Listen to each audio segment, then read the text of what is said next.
Hi, everyone, and welcome to a very special episode of the Wrestling RHAPup podcast.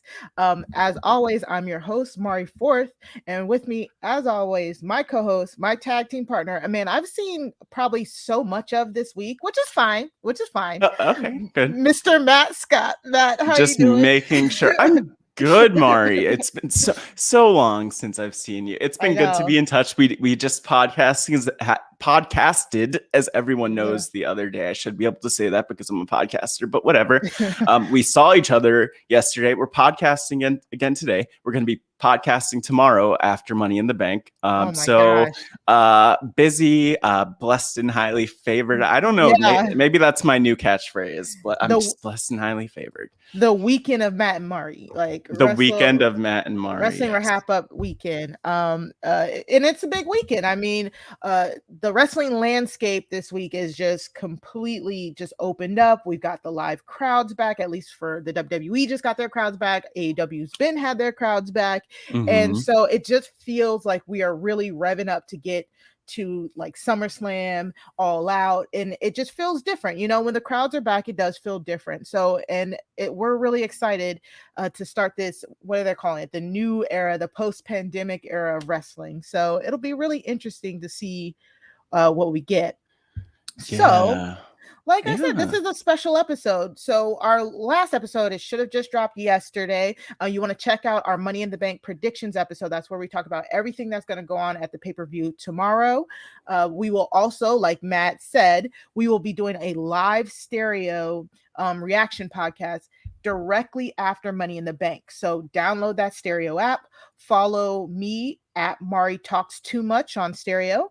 Yeah, follow me at Matt Scott GW on stereo. You could go, I think, set a notification for the stream that we'll be doing after Money in the Bank so you don't miss it. And it's a great way to be part of the podcast because you could submit your audio questions and kind of like let us know what are your reactions to Money in the Bank. So we'll be doing that again around 11 p.m. Eastern on Sunday.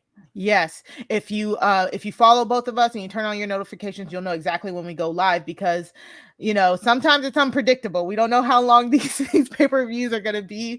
Vince McMahon loves to keep us on our toes. Yeah, so, exactly. Yeah. So if you follow us, that's the quickest way for you to know as soon as we go live on the stereo app. But today we've already gotten the Money in the Bank predictions out of the way. Go check that out. Today, we are doing a deep dive or a frog splash, if you will, into AEW.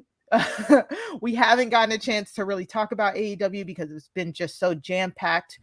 So we are so excited that we not only do we get to really, really dive deep into AEW, but we also have a very special guest that we have been, oh my God, we've been waiting months to get him on. It's so amazing. So let's go over to Matt to introduce the guest. Ooh, what an honor. I need to clear my throat and do my best. Howard Finkel right now. Oh, okay. Making his way to the ring, a proud son of Stamford, Connecticut. This is the true story of one man who decided to show up on a podcast, work with Derrick Kosinski, and have his words recorded, finding out what happens when he decides to be really polite and come on our podcast. Please welcome Challenge Mania's own, the man formerly and still sometimes currently known as Sexy Scott Yager. Scott, welcome to the podcast. Yay. Wow. That was, I got to say, people often come on Challenge Mania, and when I introduce them, they say, wow, that was the best intro. And half the time I think they're just saying it to humor me. But I can say that is the best intro I've gotten on a podcast today. Oh my God! Just kidding. That is the best intro I've gotten on a podcast ever. No, that was awesome. I like to invoke Howard Finkel voice all the time, so I think you did him justice. And thanks for having me, guys. Yeah, I definitely did do my vocal cords justice on that one, but I'll let Mari do all the talking from here on out, of course. Nope, I'm gonna need help. Thank you so much, Scott. I mean. Wow, like when we say you are just an amazing guest. You have done so much in wrestling and reality TV. We kind of like, you know, we straddle the line between talking about reality TV and wrestling as well. And you've just done, you blown this out of the water. You know, you've been doing it for a long time. So it's so good to have you on here and to kind of get that crossover of both some of the things that we all love. Yeah, I talk about the challenge all day, every day. And when people ask me to come on to talk about the challenge, I say yes. But when someone asks me to come talk about wrestling, like when Chappelle slid into my DMs and said that the RHAP Wrestling podcast wanted me to have on, I was like, yeah, done. When? Tomorrow? Tonight? You want me to cancel my appointments? I'm there. So thanks for having me. And, you know, if you guys have ever listened to Challenge Mania, or if some of your listeners and viewers have, like, I'm always sneaking wrestling reference in. I wouldn't even say sneaking. I'm forcing wrestling references in. The name of our podcast is Challenge Mania because of the term WrestleMania, and sort of taking all the fandom that applies to wrestling so well and bringing it over to the challenge world. So I kind of stole a lot from wrestling, and I stole a lot from your guy Rob Cisternino, and I kind of put those together, and that's what Challenge Mania is. So pleasure to be here. Yeah, well, we sometimes joke, Scott, that Vince McMahon's definitely listening to this podcast. So Vince McMahon is also, I'm sure, humored to hear about you steal. Definitely, I wouldn't even call it stealing. It's just like borrowing the Mania thing. We do it too all the time. And yeah, and it's awesome. I'll say, like, having listened to so many different Challenge Mania episodes, to just hear those references and be like, oh yeah, I'm a wrestling fan too. This is so cool. So we have a lot of Challenge MTV reality TV fans listening, and so I know they'll be excited for this one. But like, just to kind of set it up, where did your wrestling fandom start? What's your origin story with wrestling and kind of your history as a fan? Yeah, so I think like a lot of kids, when I was really young, I think my dad put it on to probably keep me busy. And, you know, the parents are probably hoping that the kid's just going to like it for a little bit and then move on to trucks and erector sets and stuff like that. And like probably 1 or 2 out of every 5 kids, I didn't really get over it. And I think that's my wife's fear. She doesn't really want my son, Brock, to be watching wrestling too early because she doesn't want another Scott Yager running around. But I think what happens is, you know, if you're someone like myself who's, you know, again, if you just look at the things I'm a fan of, I love film and television. I love sports. When you combine those two things, wrestling is literally that. And it's not just that I love movies because they're loud and colorful. I like movies because I'm into the creative process and writing, and I'm into, you know, film scoring. I'm into casting, and that's what wrestling is. You literally get to watch that play out in front of your eyes. You know, when people say, how are you an adult liking wrestling and rooting for wrestling? You know, these guys aren't really competing. The way I summarize, I go, I'm not cheering for guy A to beat guy B because guy A was better on the day. I'm cheering for guy A to beat guy B because it means that a group of people in the back made the right creative decision, and they did it on the right day to get the right reaction. So wrestling becomes this thing when you're a kid that you love because of the characters and the costumes and all that stuff. And somewhere along the way, you know, you kind of have a pivot point, sort of like with Christmas, right? You know, when you're a little kid, you think Santa's real, you think the Easter Bunny's real, and then at a certain point, you find out that they're not. And for a while there, a lot of kids are like, I don't care about Christmas. I'm not wearing that. But other people, like, you know, my wife and I, we love going to the mall around Christmas time. We love taking our kid to meet the Easter Bunny. We love going to Disney World. That doesn't mean we think that's Mickey Mouse. You just, you know, you learn to appreciate the theatrics of it, the presentation of it, all the work that goes in. So somewhere around your early teens, you start following the Dave Meltzers of the world and the Dirt Sheets and the podcasts and the live audio wrestlings at the time, and Lance Storm and all these people letting you behind the curtain. And you go, wow, this is awesome. I get to go backstage with Barnum and Bailey and find out how they plan the circus. And that's something that I think has stuck with me ever since. Like a lot of wrestling fans, I've had my ebbs and flows of interest. Like when I went to college, I'll admit I went through the kind of too cool for school phase where, you know, I wouldn't even wrestle. What's that? But that was during the ruthless aggression era, where I'll be honest, like having gone back and peeked my head in a little bit, I don't think I missed that much. But come like, you know, late 2000s, early 2010s, the network starts brewing. They really start, you know, connecting it to the nostalgia stuff. NXT comes about, and now I've been hooked ever since. So again, so that's kind of my wrestling narrative, kind of, you know, condensed into a snackable form.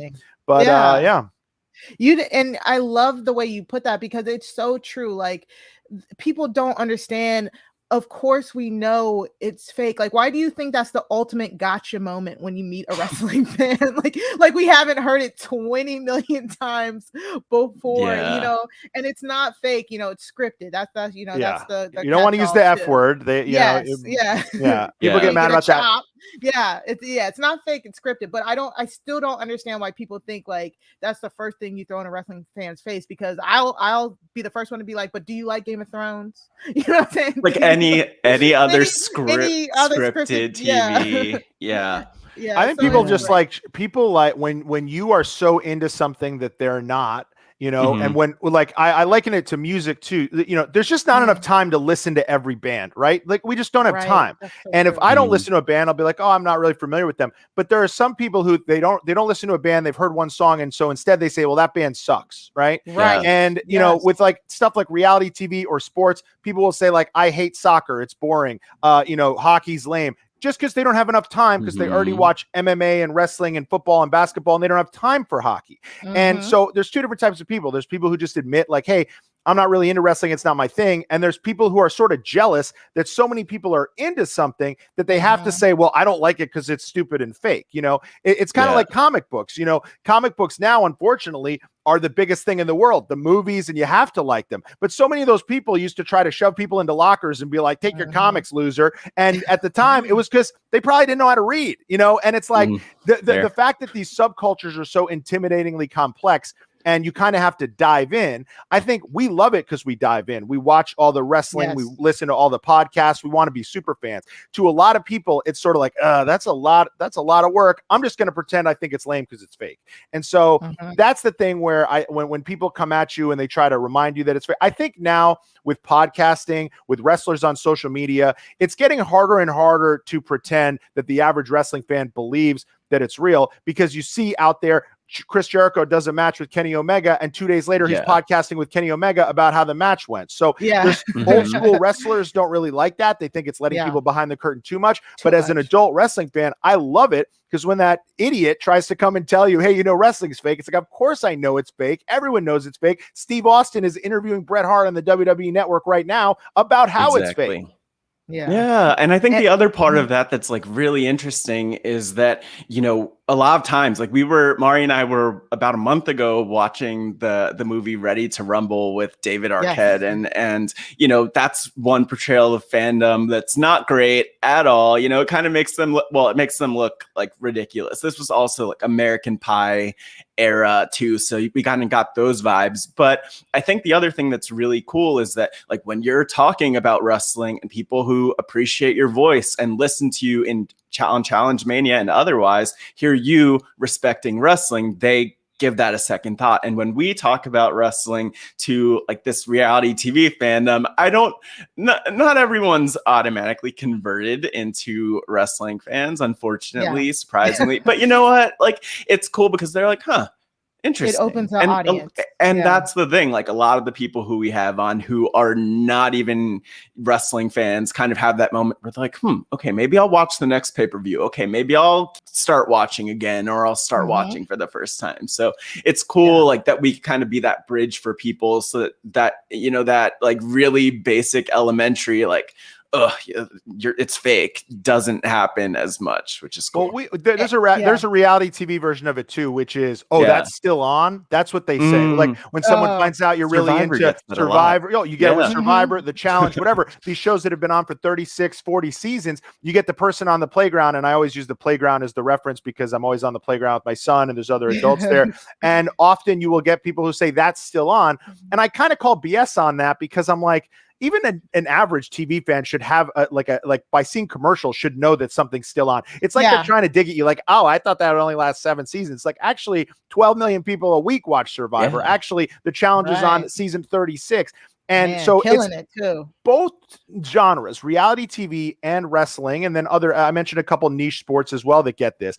Again, I think it's people trying to just kind of put what they like above what you like by saying, oh, wow, I'm surprised that that's still on. It's like, why would you have any knowledge of whether something should be still on? Do you aware how the ratings it gets? Are you aware of all the money that gets pumped into this industry? It's just kind of a weird microaggression of like, that's something I don't like. And rather than admitting I don't like something popular, I have to pretend that something is not popular. So it's funny. Obviously Challenge Mania itself is sort of a wrestling reference and a wink and a nod to WrestleMania. And, The Miz obviously got his start and the challenge in real world. And then now is a huge wrestling star. Leo Rush last year appeared on the challenge. There's been crossovers here or there. You saw John Morrison appear on Survivor. So there's legitimate connections between the two. But I honestly think that the reason I mention wrestling so much, just because not only is it on my mind all the time, but because it's kind of like a bird signal. I'm kind of sending out like a to any wrestling fans that might be listening to my podcast, and then they'll slide into my DMs or they'll tweet me or they'll email me. So I kind of get a note of how much crossover there is. Now,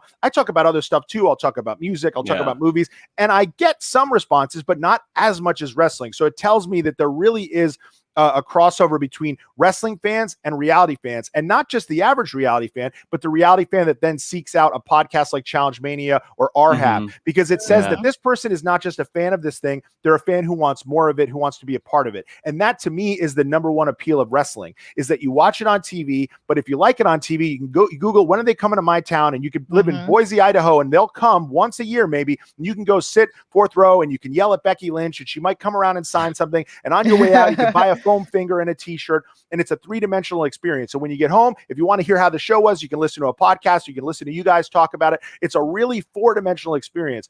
Reality TV for a lot of years did not provide that, but now the RHAPs of the world are providing that, and the Challenge Manias are providing that. And that's why, I've been to a few live know-it-alls. Rob does it great. Yes. We do the live shows, we do the merchandise. I said, hey, if you're a Cara Maria fan, you should be able to show that by rocking a Cara Maria t-shirt. And for years, that just wasn't the case. And now you can go to challengemania.shop and do that. So I think that the reason that people love reality TV, especially shows like The Challenge that bring back the same cast members, is because you pick your favorites, you root for them, whether they're good guys or bad guys, faces or heels, even if they do the wrong thing on the show. You guys have met a super fan of, Russell, or a super fan of Richard Hatch, or a super fan of Cara or Johnny or CT. They could do the dumbest thing in the world on the show, but that super fan's going to defend it. The same way, if you're a Finn Balor fan, he could turn on the babyface and you're still going to cheer him, or you could be an MJF fan because he's such a good heel. So the two genres, reality TV, especially the ones that bring back cast members, and wrestling, to me are like this. They're like stepbrothers and stepsisters. Scott, I have to ask, based on this, because you've made the comparison so clear, even just down to the shirts. Like Cara Maria having a shirt is something that we wouldn't have seen. Literally, we didn't see that 10 years ago. So like thinking of the challenge, are there certain people that you like, cast members, who you think would translate really well to wrestling? Like anyone in particular who stands out, who would be a great face or heel, or just translate into a wrestling gimmick? Yeah, so I mean, look, for so many years, wrestling was all about size. Now it's not so much anymore, but if you're going to be an undersized person, you've got to be a super athlete, like a Leo Rush or like the Young Bucks. So to me, with the guys, unfortunately, you probably lean on like a Zach or somebody who's more physically impressive. Like if you walked in a room, Vince McMahon would say, "Look at him." But I said that to Mike Miz, and Miz actually, he said, "No, you're wrong," because Zach is challenge big, but he's not wrestling big, and he's got a point. So when you say that, I think there's a ton, but I go more to the female side. And so someone like Kayla Casillas is someone who I've actually talked to about. I said, you would be a great wrestler. You're early enough in your life and career where I think you could pivot and go in there and train and get really good. She's a great athlete. She's got the look. For a while, she's been rocking, not so much anymore, but she used to rock blue hair. For some reason, when you're a female wrebler, they like make you have like a color hair. They're like, we can't possibly have four brunettes. One of you has to have lavender hair. The other one has to have maroon hair.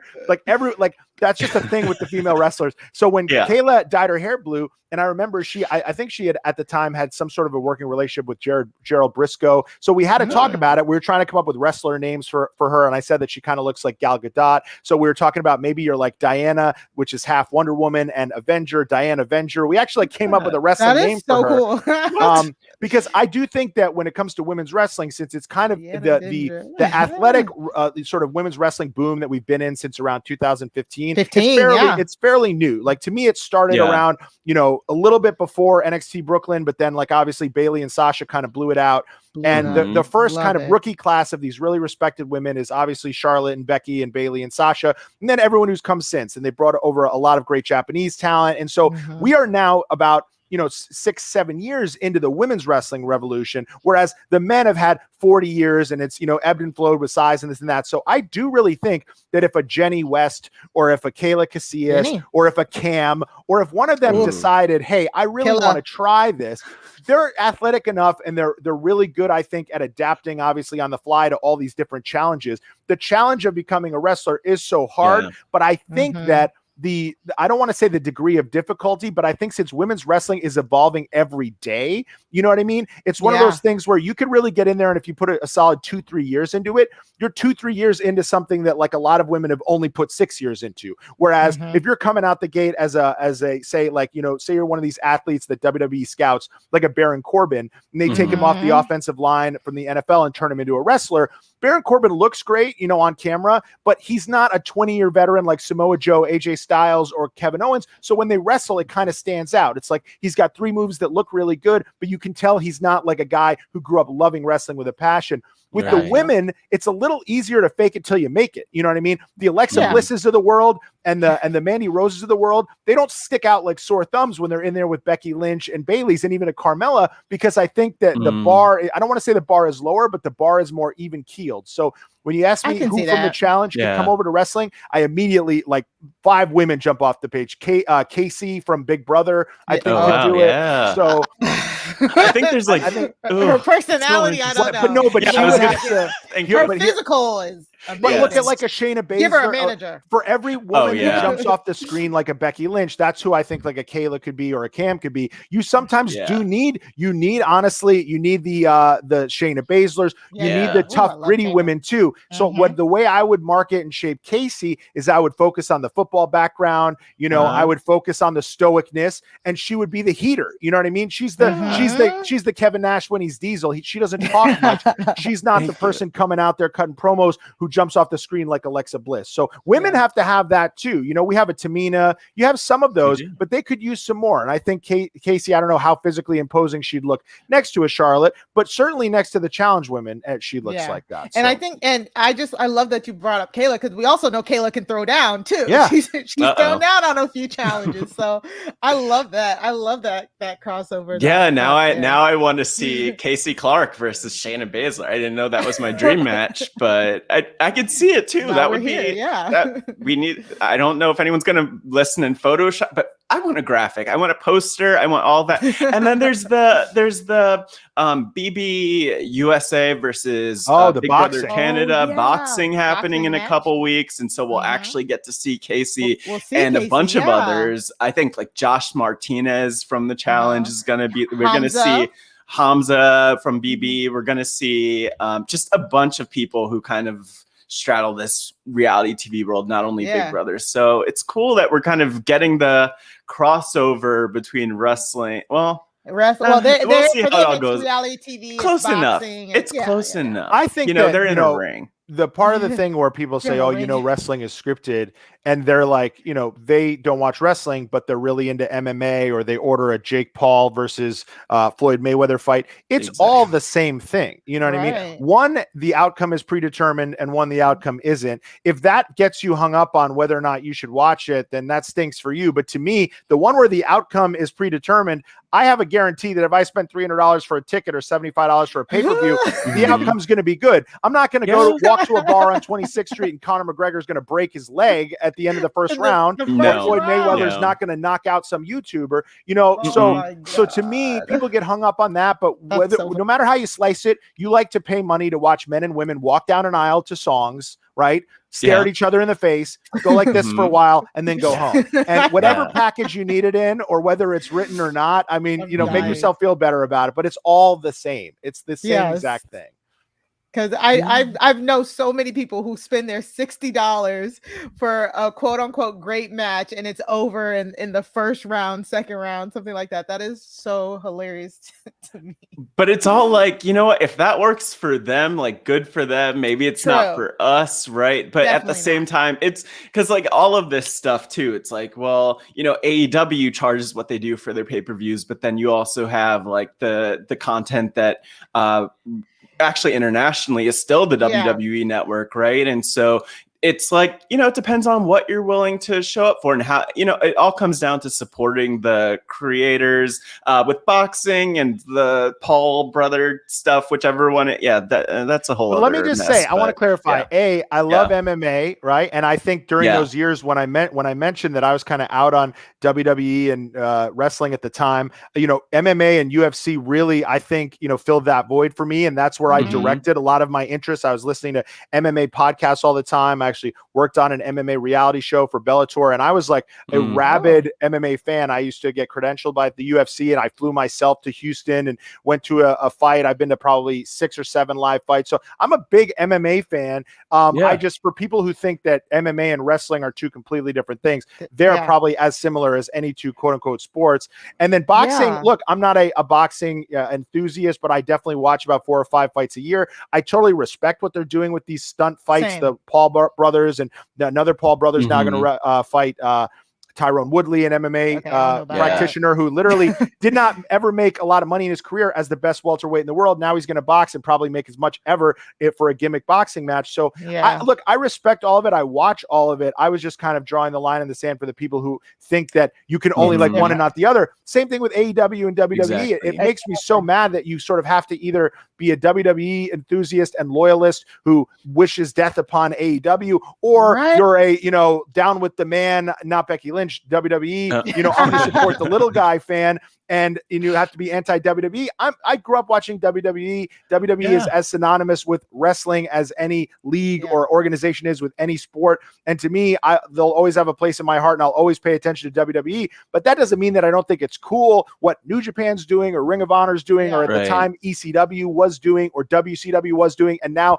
what AEW is doing, I think is great for WWE. I personally think that, to use an example, the fact that WWE, who doesn't want to use Aleister Black or Andrade well at the time, I think it's better for WWE that they can go to AEW, right? Like kind of marinate a little bit, get put in the incubator, maybe be massive stars in 4 years that they can then offer, say, $10 million to come back to WWE. That's more advantageous for them than to just have 50 to 500 guys and gals on the roster who they almost like over the course of several years, they just ruin their potential by just leaving them there, paying them as much as they need, but never truly letting them reach their potential. People forget that Steve Austin and Triple H and Scott Hall, even before he was Razor Ramon, all these people started as WCW guys who were there and then came to WWE. Some of them then went back to WCW, and you went back and forth because there's just not enough time to have everyone be a megastar. WWE should want somebody who could be a talent down the road to be a megastar somewhere else, so they can then grab them. That's what they did with Nakamura. He was a megastar in Japan. AJ Styles, he was a megastar in Japan. So this has been done since the beginning of time, and you don't have to wish death upon the other or not success upon the other companies, because they're all good for each other.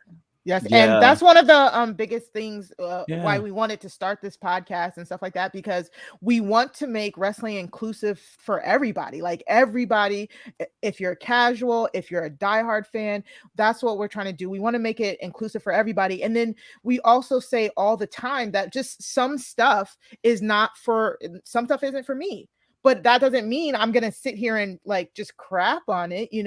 That just means that that's just not what I love, but I support the stuff that I love to watch. And it really does not have to be anything more complicated than that. You know what I'm saying? You don't really have to do this whole war of, oh, my team is better than your team. It's just, let's just enjoy.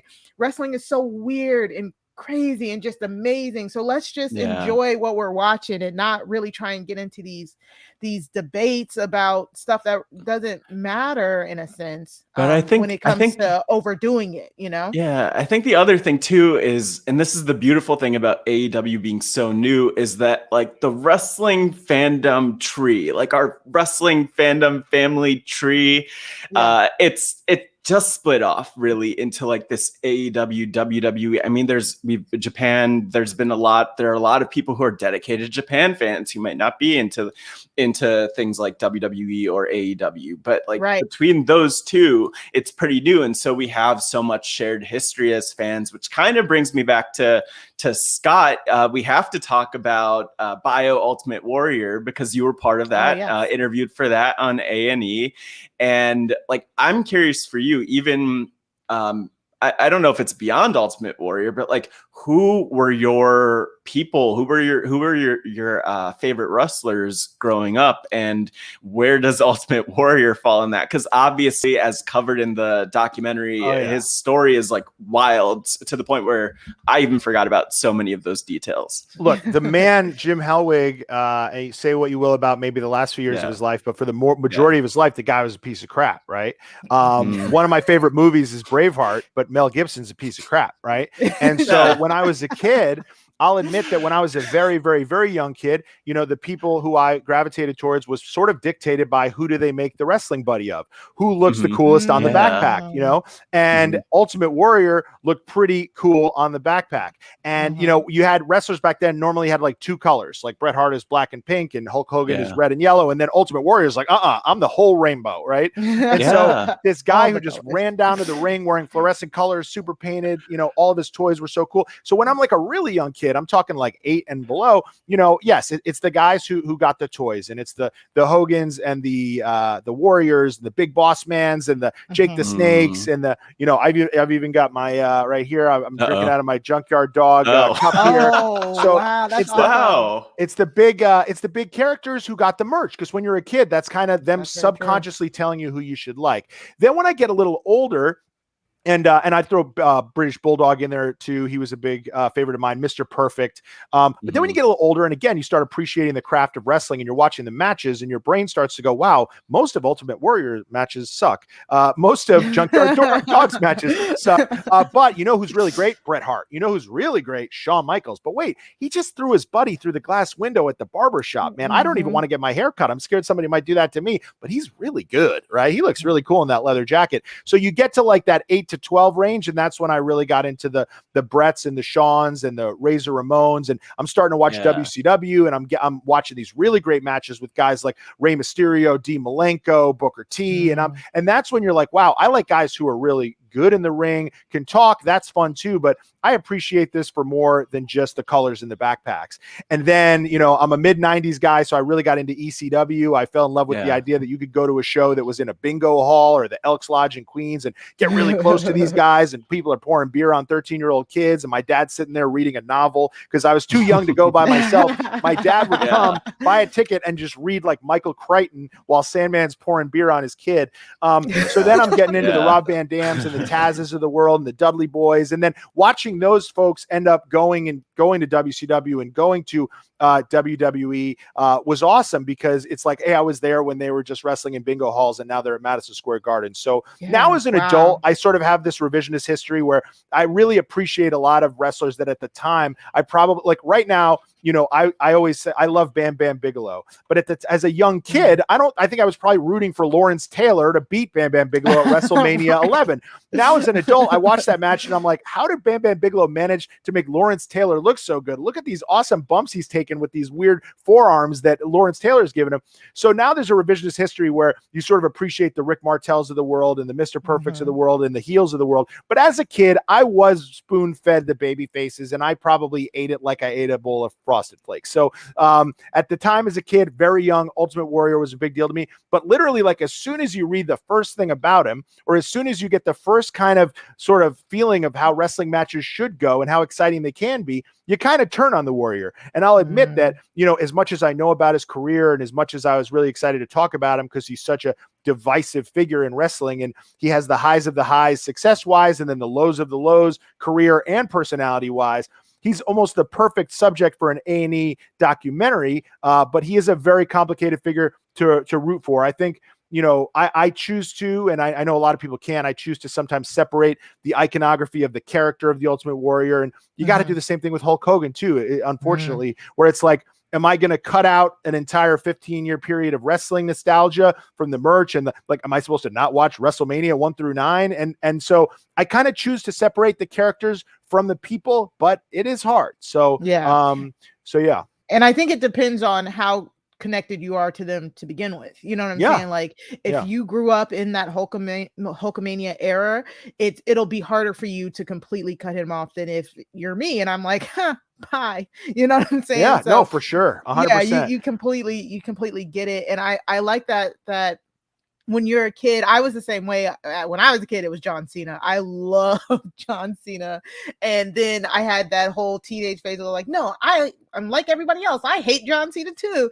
And now as an adult, I'm like, oh man, that his fuse with AJ Styles a few years ago, it's like, it's amazing. So it's always funny, the kids' eyes, the teenage eyes, and then the adult eyes when it comes to the product. Yeah. There's a line from The Dark Knight, you either, die a hero or live long enough to see yourself become a villain. And in wrestling, it's similar with the hero villain stuff, but also it's you either die somebody who has street cred and is cool, or you live long enough to see yourself become lame, the guy who's main eventing for too long where everybody turns on you. I've seen it happen a million times. I mean, so many wrestlers tragically pass away early. And by doing so, there's this kind of Kurt Cobain effect where they become immortalized as like the epitome of cool, like Brian Pillman on my shirt right here. There's a revisionist history where he doesn't sadly pass away, and he has like a terrible 3-month run against Jim the Anvil Neidhart that we all hated or something, or he goes to TNA in the early 2000s, or becomes a booker who ends up and so the people in wrestling who almost, they burn out, they don't fade away. Sometimes, and again, Owen Hart is an example of this. And so many wrestlers tragically kind of, pass away maybe after their career, but before the third act where they might be a manager, they might be a booker or something like that. I mentioned Bam Bam Bigelow, Kurt Hennig, and Mr. Perfect. 3 of my favorites, sadly, are no longer with us. But then so many of these wrestlers that don't pass away, they become old faithful and they're around all the time. And then you kind of pick and choose whether, do you really like them? Or did you like the program Sting just did, or Arn Anderson and this and that? So I think with wrestling, it's so interesting because you sort of, as fans, inherently, we like to decide who we like and kind of force them on the wrestling promotions. When you're feeling that a wrestling promotion is forcing you to like someone, you kind of turn on them. And that's what happened with John Cena. It's what happened with Roman Reigns. And in the early 90s, it's what happened with Hulk Hogan. So to me, whether Hulk Hogan was my guy, he was my guy when I was a little kid, but right around when I'm starting to understand wrestling, I'm sort of like, man, this Hulk Hogan stuff's getting kind of old.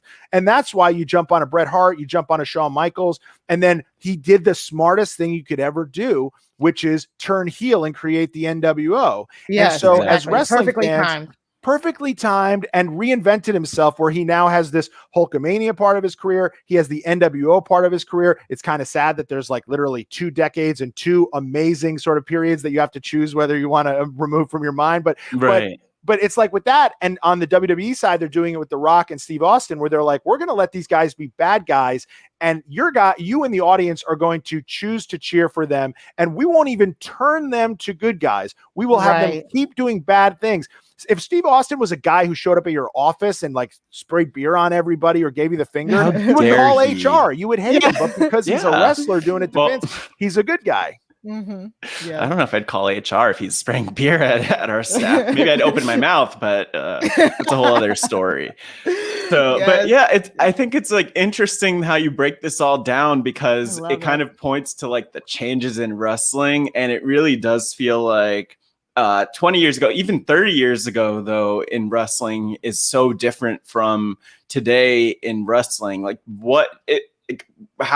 How do you even reconcile those differences, Scott, between Ultimate Warrior era to now with AEW? And even Chris Jericho is a great example. He's someone who came to mind multiple times as you were explaining and talking about this and just people's trajectory, because we have literally seen him kind of live this pathway. Sting's another one, actually, to an extent, more recently, who we've seen come back, and we've seen what happens when you have someone like that still around. But how do you make sense of the change from 30 years ago, 20 years ago to today? Well, wrestler wise, there's two different ways to do it. And one is the Chris Jericho way, where he reinvents himself like every 5 to 6 years. Sting, to a certain extent, has reinvented sort of similar versions of the same character, but does a decent enough job of evolving with the times, right? And then there's other wrestlers who kind of just cling to what got them there, you know, and they have one particular character or look or move. And it's just like, boom, this is what I'm going to be. This is what I'm going to be at the conventions. If you bring me in to do something else, this is what I'm going to be, because this is what I know people want to see. You know, you go to see a band and they don't play the hits and you get mad, you know? So if you go to see, you know, Jake the Snake and he doesn't do the DDT, or you go to see Diamond Dallas Page, he doesn't do the Diamond Cutter. Well, this is the year where I'm trying to try the new submission out. You know, you kind of get annoyed. So I think independent wrestling and conventions kind of do sometimes force wrestlers to kind of pick their most popular period and stick to that. But the ones who stay relevant and who are able to exist in different eras, they're the ones who evolve with the times and don't try to bring an outdated act into the present. There's always going to be room for that nostalgia pop at a Royal Rumble where, you know, Bubba Ray Dudley comes back wearing the glasses and does the Dudley Boy thing in Philadelphia, does the what's up with, I think R-Truth kind of stood in for Devon. But if he really wants to be like a title contender in 2013, he has to create Bully Ray. And he's got to be a more modern version of himself, and he's got to trim down, and he's got to kind of feel new and fresh. Great point. And so a lot of people do that successfully. I don't knock the people who don't do it, because again, I'm the kind of guy where if I go to an indie show and X-Pac comes out and does the suck it, like boom, I'm cheering. You know what I mean? So Billy Gunn's a guy who's out there at AEW and he's training guys. He's doing backstage producer work, but occasionally he does a match. And when he does it, he's doing this. He's doing the old shtick, and it's fine. You know, I'm totally cool with it. But if you want to be at the top, you got to do what Jericho does, because you cannot be doing the Y. And I was at a show a couple weeks ago where people chant Y2J, and he literally goes, "Y2J is dead, damn it." You know, and then says something else, and he says whatever he says, and then he gets a pop. And it's his way of letting people know the old stuff, throw it away. We're going to create new stuff. And now he's got people singing his song, you know, Judas, that's his new thing. And so Chris Jericho is the perfect example of it, but there's a lot of them who they choose to try to adapt, and Matt Hardy's another guy. You know, Matt Hardy could be doing the this and doing the Hardy Boys thing where they're wearing the fishnets for 30 years if he wants to. But instead, he creates weird stuff. He does the delete. He does the home movie matches at his compound. Not all of it works for me. Some of it ends up being the kind of cringe stuff that when a non-wrestling fan walks in and you're watching him with like a drone, you're like, oh, sorry, I don't know how this got on the TV. But I respect it, you know what I mean? And it keeps them fresh, and it keeps them still, you know, part of the modern day wrestling landscape, because wrestling changes so much in ring, out of ring, social media, etc., that if you're doing the same thing that you were doing in 1992 or 2002, you're going to stick out like a sore thumb in a bad way. Yeah. Scott, I mean, thank you so much. I mean, like, just picking your brain is just amazing. And you know, we can only do so much because we are only so old. So it's nice. Well, me too. I know all of us. Look, I know I'm 35, but to me, it's the same thing. I went through the same thing. I'm nervous. I'm sorry. I go within like 5 years of each other. Look, I get it, because you guys are, I assume you're in your 20s, right? No. I'm at my late 20s. Mark, we're all in our late to early to mid 30s. Cool. All right, so you guys are still. I'm 35. We're like the same age. So, but again, you're just by me talking about it, you assume that I'm this like wise guru, which again, well, thank you. That's as much from going back and watching old wrestling and hearing smart people talk about wrestling as it is being there. Because when it comes down to it, I was born in 85. I was born after the first WrestleMania. I've seen the first WrestleMania. I am aware of the cataclysmic importance it has in the wrestling world. I could do a 2-hour podcast on it, but I was not born when it happened, right? I was 7 in 1992, which is 1992 is my favorite year of wrestling. 2 of my favorite events ever are Royal Rumble 92, where Flair starts at 3 and does the whole thing, and SummerSlam 92, where British Bulldog and Bret Hart wrestled in the main event for the IC title. Those are 2 of my favorite wrestling pay-per-views that I've since since watched 1,000 times, but at the time I was 7. At the time, I probably watched them thinking that both things were actually happening, right? So just to put it into context, guys like Dusty Rhodes, their entire wrestling career took place before I had the pleasure of watching him wrestle Steve Corino in ECW, but other than that, he was basically a commentator. Harley Race was basically a manager. Ric Flair, of course, a lot of his career did take place after I was born, but a lot of it, the 70s, took place before. Ric Flair and Ricky Steamboat, that whole feud, I didn't watch that live, so a lot of it is going back and watching old stuff, and a lot of it is hearing, again, I go back to there's a plethora of wrestling journalists and the Wade Kellers and the Dave Meltzers who have been covering this every day since the 70s. And when you hear them talk about stuff and they just throw little things out there and you kind of just put them in the back of your mind, you sort of get a context for things that you never experienced live. So, whether you're 35 or 25, it's still possible to kind of understand wrestling in a way that you would assume only a 50 or 60-year-old person could do. The ironic part is those 50 or 60-year-old people, if they're not like with the times, like the reason I know Meltzer gets his foot in his mouth a lot and sometimes he says the wrong thing, but he at least understands modern wrestling and embraces the Orange Cassidys of the world and the Young Bucks of the world that are off-putting to like a Jim Cornette who thinks it's crazy that you're doing 9 finishing moves and not ending the match. So to me, it's almost like a 35-year-old somewhere in the middle, or a 28-year-old, or maybe even a 40-year-old is the perfect person to kind of understand wrestling throughout, because you're old enough to have seen some of this stuff, but you can go back and watch that stuff, and you're old enough to kind of appreciate what's going on today through the lens of somebody who saw at least the 90s, if not the era before that, or the era slightly after that. So look, I mean,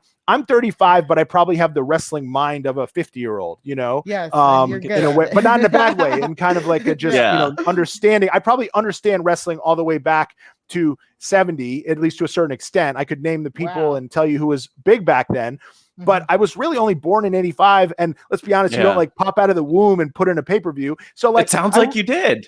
It does, right? Podcasters, I think we're so good at, and the same thing with Challenge Mania. Like people ask me, I host a show about the challenge, but there's times somebody goes, well, what do you think about this person? And I have to look them up. I don't know. There's 500 people who have been on the show. I don't remember every one of them, every season, especially the ones that aren't on Paramount Plus or 20 years old. I don't remember every single moment. There's people that do. And the same thing with wrestling. It's like, sometimes when you talk about something enough and you hear about something enough, it's almost better than the person who watched it once in 1977 and then forgot about it. So podcasting and conversing about these things helps as much as even being there the first time. Yeah, and you don't even need to tell us that, because like that's what Rob Has a Podcast is all about. I mean, going back and even watching like Survivor seasons all year. Oh, yeah. That's one thing that we're doing. So, there's a lot of that diving deeper, but it's all cool because none of us are at a point where we're looking at wrestling today like, oh, I wish it was like it was in the old days. Like this is really cool in its own way, and it's completely different. But I mean, like you alluded to earlier, Scott, like if we look at a match today from 30 years ago, we might say, well, like look what they're doing and athletically now, and so it's just so much different. And AEW is also this change because WWE oftentimes, I mean, they've definitely evolved a lot over the last 10 years, over the last 5 years, over the last few years, even the last year with the pandemic and Thunderdome. But with AEW, it's kind of like this, I almost like think of it like a mutation, like something was born and something was shifted, and it's really cool. And obviously you're a fan, you've been to some of those AEW shows. So Mari, what do you think about diving into AEW and just starting to talk about that? Exactly. So we'll dive into the highlights of the week. Like we said, we're going to do AEW. All of our highlights can be found in our show notes and in the description of either the YouTube video or wherever you get your podcasts.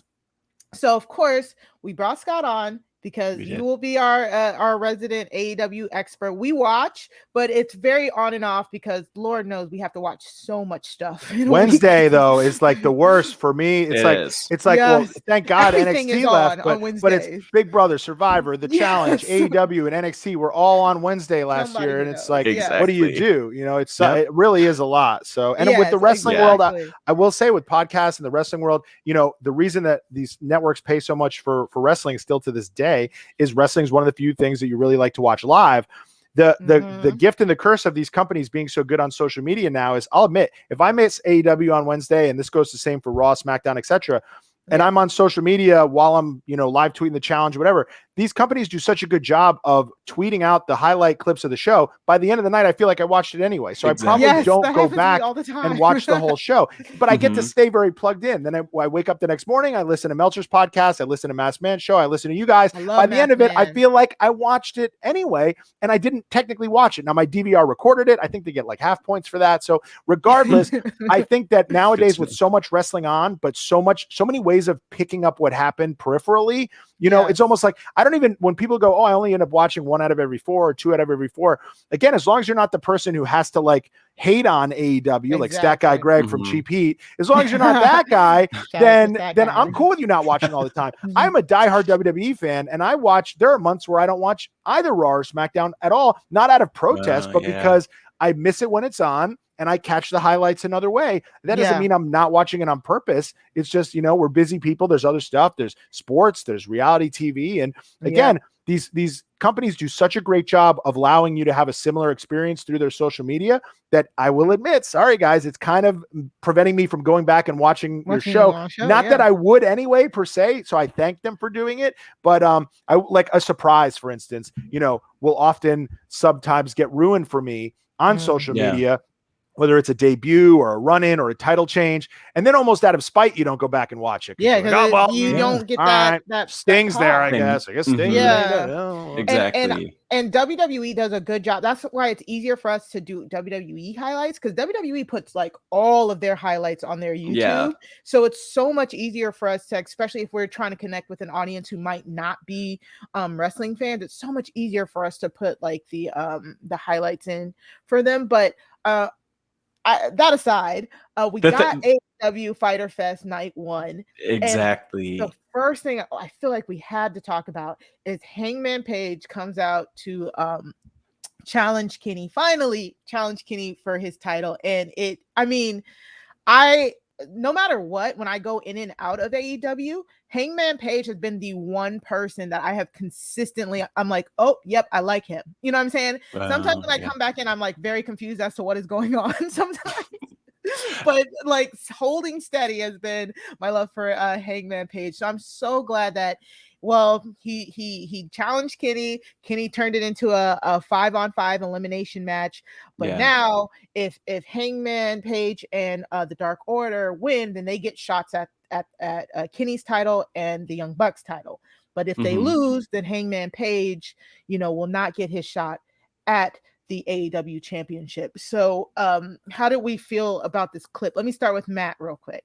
Matt. Yeah. I thought that like this was I love the long-term storytelling in AEW in general. That's one thing that I think actually makes it a lot easier to follow along. So like one thing we've talked about before on the podcast or that I've mentioned is just like sometimes you see there's just a ton of people who run out and it's like you're trying to figure out who is in the ring at any given moment. And it's helpful when it's like a faction like Dark Order and you're like, okay, I know who's in the ring, even though I'm not getting, I'm not getting good look at everyone who's there. But with this, it's just been building, and I'm glad that they waited until the fans were back to go to Omega and Page, because it's been like hotly anticipated probably since like going all the way back to the start of AEW. Yeah. So this is actually like pretty amazing. And I've only seen like positive responses from the fans on this too. But oh my God, this segment and just kind of the hitting home of like the sad, lonely, drunk cowboy thing, like the next great wrestling tragedy. Does Hangman Page have like the shoot? Does the guy behind it have an alcohol problem or something? No, he's a former teacher. I don't even think he drinks. So again, it's performance. It's performance art, but it goes well with the cowboy character. And let's be honest, I think a little bit of it is trying to I think not to typecast wrestling fans, but over the years, I mean, the Sandman was very popular. Steve Austin was very popular. I think the idea of on a tough day wanting to sit down with a whiskey or chug a beer, people like that. last week at the McGregor fight, there's this fighter, his name escapes me, but he knocked out Greg Hardy, and then afterwards he chugged a beer out of a Nike, and it was like instantly he became my favorite MMA fighter. I should learn his name if I want to say he's my favorite fighter, but he then went down the aisle on the way out and grabbed people's shoes and was drinking out of a shoe. So for some reason, like drinking and wrestling it's always been an easy pop. And they decided to give it to the Hangman character, which I think is a good fit for the character. But it's funny, no, the man is actually, I don't even think he drinks at all. Kenny Omega famously does not. I think Hangman might drink maybe casually, but definitely doesn't have a drinking problem. I mean, he was, he was a teacher. He's like the Tommy Sheehan of wrestling. Wow. Yeah. So I think that this segment was really cool. And to go to what you were saying about kind of it's been brewing for a while, I think I got to give credit to both WWE and AEW for, obviously through the quote unquote pandemic era, having different levels of crowd support and different variations of it. AEW using their talent as a de facto crowd for a while. WWE, putting in the Thunderdome. WWE getting to do WrestleMania at like a half capacity Raymond James Stadium. AEW then gradually adding fans, but for the most part, again, never either show truly feeling like they had fans where they were there so much that they got to let you know really who's popular, really what angles are taking, really getting behind the shows. Now, both companies, though, I think did some really smart things on the WWE side, really just making Roman Reigns a monster, where now he has a year of this epic title run behind him. So now if he does lose to Edge, if he does lose to The Rock, if he does lose to whoever they put in front of him, he's losing after a 1.5 year long run, even though it was kind of a run in place. Same thing with Kenny Omega. AEW gives him the keys in around December. At first the character wasn't really hitting for me, but I think now it's really hitting on all cylinders with the handlebar mustache and Don Callis and the sarcasm and the weird outfits. Between him and the Young Bucks, I think in the last year, what they did was they allowed both teams to really get some rub from having these long title runs, and also kind of figure out their characters while when you're going out there in front of crowds and you're trying to pop a crowd, you're trying to sell tickets, you do have a little bit more pressure to change titles and to keep things fresh. But also, in this pandemic year where you're trying to make up for the lack of crowd support, there's an alternate history where a lot of these companies burned through all their great matches and story moments, and they really got away with not doing it. Both sides. They came up with really cool ways of elevating mid-carders and giving people, title shots and little mini programs like John Moxley and Eddie Kingston and stuff. So now that crowds are back, we're a couple crowds into AEW, we're one crowd into WWE. I think that we're really I'm predicting we're really going to hit like a wrestling boom period here of people who embraced wrestling over the last year, have been just dying to go out and see a show. And when they go to see the show, they're not going to be the annoying fan who chants CM Punk the whole time. They're not going to chant "this is awesome" for stuff that isn't awesome. They're going to participate, but in a way that organically helps the show. I think they're going to boo people who should be booed, but also, cheer people who maybe either should be cheered because they're good or should be cheered because there should be the next guy or the next gal who gets to push. So I think just having seen a couple of these shows, the Texas crowds, because both AEW and WWE were in Texas this week. AEW, I think, was in Austin. SmackDown was in Houston, and these crowds have just been so great and made these moments feel. I mean, the moments with Edge and Roman Reigns, and I know I'm getting sidetracked because we're on AEW, but with this moment here with Hangman Page and Kenny Omega, similar to the moment in Miami where I was, where if you saw the show, me and my buddy got on TV by yelling Hangman, we want Hangman, because the crowd knows this is what they're giving us. And it's not that old school wrestling mentality where Tony Khan or Vince McMahon sniffs out, oh no, they know we're going with Hangman and Kenny. Let's swerve them. Let's have him beat Hangman and let's put him against John Silver. No, there's none of that. There's just slow booking where as fans, we embrace it. We're like, hey, you've been marinating on this Kenny versus Hangman thing for 2 years. We're going to cheer for Hangman, even though we see it coming. We know that's who's coming out next. We're not going to only cheer the surprises. We're going to cheer the well-progressed storylines as well. So I was all in on this segment too. I'm not a big Dark Order guy. I sort of like cathartically am rooting for them because of Brody Lee and him passing away. But like as kind of a mid comedy act, like it's never been my favorite. But I will say that like I like the idea of Hangman having like a sort of an entourage and a faction. Wouldn't have been my first choice having it be the Dark Order, but I'm again the same kind of modest or the same kind of blind enthusiasm that I'm going to give both companies now. I'm going to be in, even though again having half the guys behind you wearing masks and being kind of goofy. I don't know if it's the best for a main title program Picture, here. yeah. But I will give them the benefit of the doubt. I'm looking forward to seeing the 10-man tag. I think it's going to be awesome. And this segment was money. This was one of the best things on TV this week. And they definitely did a pretty good job, like you said, during the pandemic, by having Hangman and the Dark Order come together in a very funny, very natural way of them like constantly proposing for him to be their leader and stuff like that. So this is so exciting. And you're right, Scott. So far the crowds have just been red hot.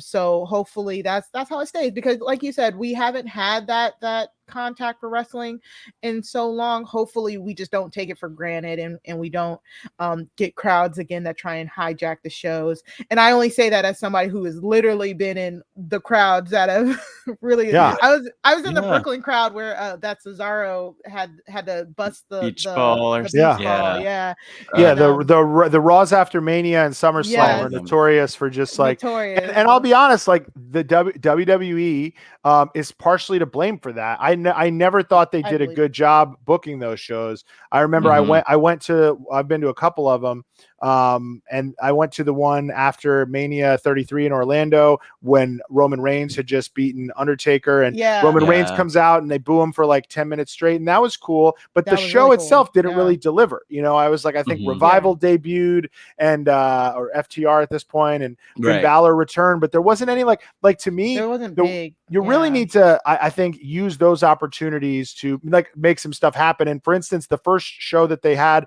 outside of outside of Jacksonville in Miami, AEW, that is, I'm looking at the card and I see, Andrade's debuting, and I'm seeing, Cody Rhodes versus QT Marshall and this and that. I'm like, all right, this is probably the card. I'm looking at the calendar. They've got a lot of dates here. They're not going to burn a big surprise on this show. They'll probably save it for a pay-per-view. But no, we got the Aleister Black, Malachi Black big reveal. And I realize it's like they realize this is a moment. This is our first show back in front of a crowd. This crowd's going to be hot. Let's debut him here. Let's not sit on it. Let's not wait on it. His 30 days are up. Let's do it now. And that mentality is, I think, something that, if I had to guess, WWE is probably going to hit the ground running with that too. And I think some big things will happen on a lot of these shows coming up, whether they're TVs or they're pay-per-views. Because I think over the last year, whether it's with music, whether it's with concerts, whether it's with wrestling, whether it's with games, it's like, put me in, coach. Like I've been sitting on my ass watching this on TV for 18 months. I want to come. I want to be a part of the show. I want to let you know who I like and don't like. And I want to play my part, because both companies did a really good job with these montages of showing how important the fans are to wrestling. And that's because they do let these companies know who they want to be promoted, who they get behind. They do want to sing along with the songs. They want to participate verbally when asked to do so. And I think that having sat on our butts for 15 to 18 months, put me in, coach. Like the first show that people go back to, whether it's the first, second, third, they're going to participate in the way that they should, not with a beach ball, Yeah. Thank you. Yeah. And speaking of, I'm sorry. I thought you were going to say, speaking of beach balls. I was going to say, speaking of Malachi Black and Cody. Oh my gosh. Yes. Even before like diving into that, I just, Scott, just to stress the point you're making too, like we've never seen this in wrestling, where we've had basically a year or a year and a half, but really like a solid year where people have been, where the wrestling companies have just kind of been in the same place, haven't had the travel schedule that they've had. Things have really slowed down. The fans haven't been there. And so, I think it's probably like JR who likes to talk about like wrestling not having an off season, or WWE loves to stress that. But that was like kind of the closest we'll probably get to an off season. And I think that like slower period and that time to think, how do we get through this? How do we get creative because we have to? Probably will lead to some pretty cool things. Hopefully will lead to some really cool things, but probably will lead to some pretty cool things, including like what we're starting to see unfold with Malachi Black, aka Tommy End. Cody could not figure out whether to call him Tommy End or Malachi Black, but we know who he's talking about, so that works. Yes, and this was a very like passionate like plea by Cody. He was upset. He called out Malachi Black. Malachi had that, that kind of rambling story about a man shooting his horse, which is fine. That's appropriate for the character. And then they come out and just start throwing bows. So I think this is good. This is a great first program for Malachi Black. And Cody has always been here to start to elevate some of the mid card, to get that spotlight on some of the newcomers. So of course, I like all of this. Scott, what did you think? I loved it. I mean, I loved the fact that in wrestling, it's so rare that you get a legitimate surprise. Like, especially if you're like Very plugged true. in and you read everything, like you always kind of sniff something out. You have a feeling. And I was completely shocked when he came out, because remember, he's married to, or at least engaged to, Zelina Vega, who a lot of people had wondered if she would ever pop up in AEW. And no, she returned to SmackDown 7 days before, 5 days before. Exactly. So that was almost, if anything, I thought lowered the possibility that Tommy and Malachi Black even goes to AEW, let alone appears on the next show. So that was a huge surprise. Having him involved with the Cody Rhodes thing, I think, is smart, because Cody is such an interesting case in AEW, because I'm a big Cody fan, but I can also spot from a mile away that he's starting to get a little bit of the, like, you know, the same kind of go away we were talking about with John Cena, Roman Reigns, etc. Cody Rhodes is that for AEW. You know, I like rooting for Cody Rhodes because I think he kind of like represents the company in the way. He's the guy who does the pre-pay-per-view conference calls like Triple H does for NXT. But like as a wrestler, the way he kind of books himself, the promos he cuts, like it's all a little bit, it's like the right amount of cringe, where to me, he is ripe for a just like tweak it slightly and go heel for like a year. Just kind of like how the Young Bucks and Kenny Omega have done. I think it's a nice blueprint, because I think early on people had wondered, will these EVPs ever be able to be heels in the company that they work for and they represent? And at first it seemed kind of hard to understand how that could be, but the Young Bucks have just become so annoying, and the stuff they wear and they're basically, I mean, they are trying to be the most annoying people, and it's working. And the guys they're putting them against, who you just want to root for, the Moxleys and the Kingstons, and now Hangman Page. Same thing with Cody. With this one, I think what's smart here, if this is why they're doing it, is that Malachi Black is kind of this dark, heelish persona, but everyone, of course, likes the new belle of the ball. They love the person who comes over. He's a star. We want to root for him.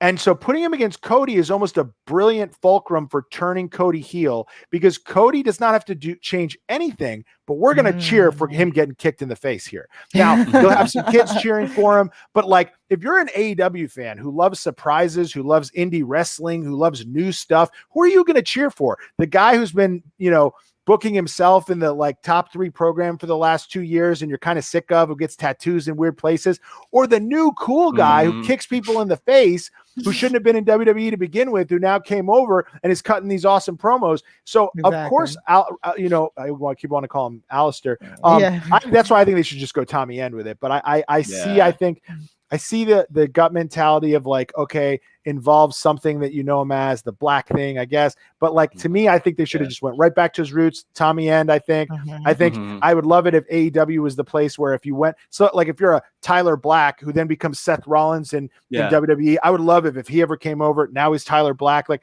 use some of what got you there and use some of that indie street cred that the people who maybe watched your career beforehand can appreciate. For whatever reason, they're going with the Malachi Black thing, but they're also kind of keeping one foot in the Tommy End of the pool.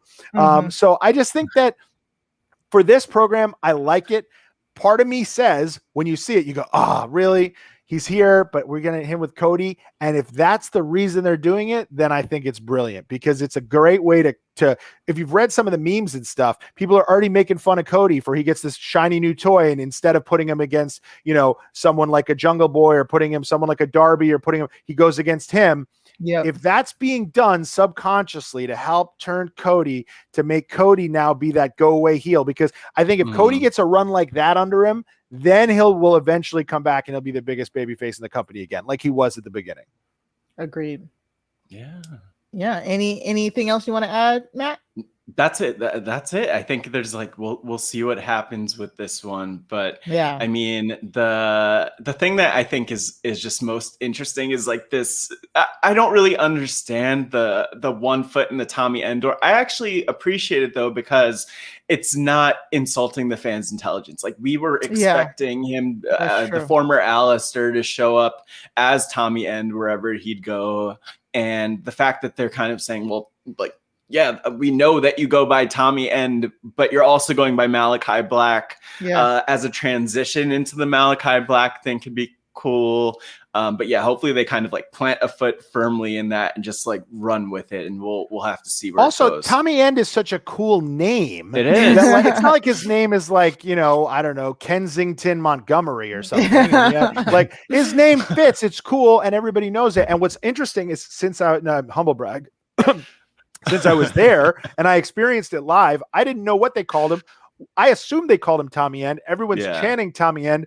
Right. And then get back to my hotel room and watch the clip and hear Excalibur flubbering over, well, it's Tommy End, Alistair, Malachi, what is it? I'll have to tell you later what his name is. And the internet, of course, has you know, had a lot of fun with that. So if I had to guess, they're kind of still deciding. But looks like they're going with Malachi Black. If they're going with kind of like a Dr. Jekyll and Mr. Hyde thing, where it's Malachi Black, Tommy End thing, I don't know how much I like that, but I guess I like that a little bit more than him just being Malachi Black. But yeah, I think that the kind of the sort of the uncertain nature of his name, I don't think is planned. I think it's them like not being on the same page, sadly. And everyone loves to point out when that's kind of obvious in the AEW world. You know, when there's a camera angle mess up, or whether an explosion doesn't go off, or you don't know what to call your new returning main eventer. But you know, so I will say, if Tony Khan, if you're watching this, which I know you are, just go with Tommy End. And you know what? I was about to say the Vignette that he dropped before he debuted made it kind of seem like. Did you see that? It was on his IG. I heard about it, that it kind of explains the Malachi Black thing. Like it's like a possession style type of thing. Well, like Matt Hardy's tried that. I'm not, again, like for me, like Matt Hardy does the like, I'm version 21, or I'm another dimension Matt, or you know, like to me, like, and the Fiend, of course, it's like there you get a couple where I'll buy in with the whole Fiend Bray Wyatt thing, which I think at the beginning was very well executed, but by the end of it, I'm kind of over it. Like, so with the Malachi Black thing, it's like, okay, explain it, fine. But wouldn't have been where I went with it. I would have kind of I would have made him slightly, you know, I would have kind of went the other way with it, where, you know, Kevin Nash is Diesel in WWE. He comes to WWF at the time, comes over to WCW. Now he's just wearing jeans and he's Kevin Nash. I would have kind of leaned more into this is more of an earthly person. He was Aleister Black, but that's lame. He's Tommy End. But instead they're kind of leaning back into that. I will say though, he looks cool in the eye thing, and he's creepy as hell. So I'm not out on it completely. I just think the kind of like not choosing which one it is almost, if they just went, he's Malachi Black, and never even kind of said Tommy End, you sort of wouldn't have been like, you're saying there's a chance. But both of these things that we're talking about though. So I've spent way too much money, by the way. But I'm going to All Out. I'm going to the AEW show here in Queens. But I'm wondering, since obviously, you know, everyone's going to be watching it, but since I'm going to be there, like, is this early or late enough? Like, are we getting Alistair/Tommy versus Cody at All Out, or are we getting it before? Like, I'm trying to queue up, like, all right, what t-shirts do I need to buy? Are we getting Hangman and Kenny at All Out or before? Because I'm doing the math. It's like, we got 2 more months. Are they just going to slow burn this stuff to All Out, or what? What do you guys think? They might. I mean, honestly, so if this were WWE, it's like, yeah, totally. They're gonna just load it all up. But you know, here they're gonna stretch it. Here they're gonna absolutely stretch it, I think. I wonder about but I feel like AEW does a good job at like slotting things in that are kind of interesting. You really can't stretch out the Omega Hangman match though that much longer, especially when you're kind of teasing it this at Fyter Fest Night 1. You kind of have to give that to us pretty soon. I don't know when's the 5-on-5 happening. Yeah, I don't think it's happening this week, right? So what I think they can do is, and that's the one of the two, because it's for the belt, right? It kind of does make sense that if you stretch That's the 5, yeah, because I think there's a way to just say like he won the shot and he's getting it all out. This is a big match. It's happening at the big show. That makes sense. Yeah. Cody and Tommy and Tommy End are getting pulled apart this week. Cody is literally the guy in charge. Like, there's no reason this shouldn't happen tomorrow. So that's the one where I get weirded out. Are they going to stretch it out in the sense that they have a match and then they have a rematch? Like, there's a match that goes one way and then the match 2 has a stip, and that's what we get it all out. Or what I would prefer, honestly, is I would prefer if we get that match in August, and then Tommy and Cody are on to different things for All Out. Because I think for All Out, it's the type of show where you want a little bit of predictability in the card, but you also want fresh programs, fresh matchups, etc. So like, LAX, aka Santana and Ortiz, and the Revival, they've been stretching that out for what seems like 8 months now. It's like, do you give us that beforehand? If I had to guess, that's going to be one that happens beforehand, and then we get with a new stipulation at All Out. So I want some new matchups there. I want some matchups at All Out that when you look back, it's like, oh, we had no idea that was coming. And then I want some that, we saw from a mile away. So if we're getting Kenny and Hangman, I kind of want the Miro program to be something we don't know is coming. I want Darby Allin's program to be something we don't see coming. I'll be annoyed if we're getting Darby Allin versus Ethan Page part 5 at All Out. That being said, their booking tends to be pretty damn good. It's one of the reasons I love AEW. A lot of it makes sense. They still sprinkle in surprises, but I would be so happy if somehow like we got through Cody and we got Tommy End versus like, even like a Darby Allin or something like that or someone else at an All Out. But I'm excited to see it whenever it happens, Cody and Tommy. Yeah, they can definitely book a program. So I guess that's not the biggest worry. It's just, what will the card look like, So we also got Jon Moxley defending the IWGP US Championship. So, Scott, correct me if I'm wrong. Did they say he's been the champion for 500 something days? Yeah, he's been the champion for a very long time. Yeah. So he won the championship. Since he initially run it, still, I thought he'd been lost it because I never saw him with it. Because of the pandemic. Well, there's two things. So one is for a while there, AEW and New Japan did not have like a very working relationship. Right. They had a relationship in the sense that it was less about the two companies, because so famously what happened is, the Young Bucks and Kenny Omega and Cody Rhodes even were very involved and plugged into New Japan and their future plans when they left to go start AEW. And, a lot of those guys are the reasons that New Japan sold out MSG as quickly as they did. Then by the time the show came around April of 2019, none of those guys are even on it. So they left famously at the beginning of 2019, started AEW. And New Japan sort of as out of spite, did not want to work with them and kind of doubled down on their working relationship with Ring of Honor. And at the time, I think they kind of doubled down on the fact that they didn't think AEW was going to be as big as it was. The TNT deal hadn't been announced yet. And I think they thought like, maybe we can control this company's fate by not working with them. I think a lot has changed since then. But at the time, the only people who could sort of work New Japan and AEW were Jon Moxley, because it was in his contract, Chris Jericho, because it was in his contract, and everybody else was sort of encouraged not to. And even those two who did, Jericho and Moxley, they kind of let it be ships passing in the night, and they didn't like heavily promote it. Jon Moxley goes and wins the US championship, but never really defended it openly. They didn't mention it on AEW. A lot of that changed during the pandemic. I think Ring of Honor kind of went by the wayside. Ring of Honor to me is the company that was the most negatively affected by the pandemic. They didn't, to me, they're a touring company. To me, they're a company that whenever they come to New York, I love going to Ring of Honor shows at really small venues like Hammerstein Ballroom, because it's got that indie feel. And you often see these people who are going to maybe be the next folks who are in AEW or WWE. And that all got kind of swept to the side during the pandemic. And so I think New Japan, I think they moved some guys around in the front office over there, and whoever was put in charge, I think had some different goggles on when it came to AEW. And that's why we saw Jon Moxley defend the title. We saw Kenta, we saw Yuji Nagata, we saw a lot of New Japan talent come over.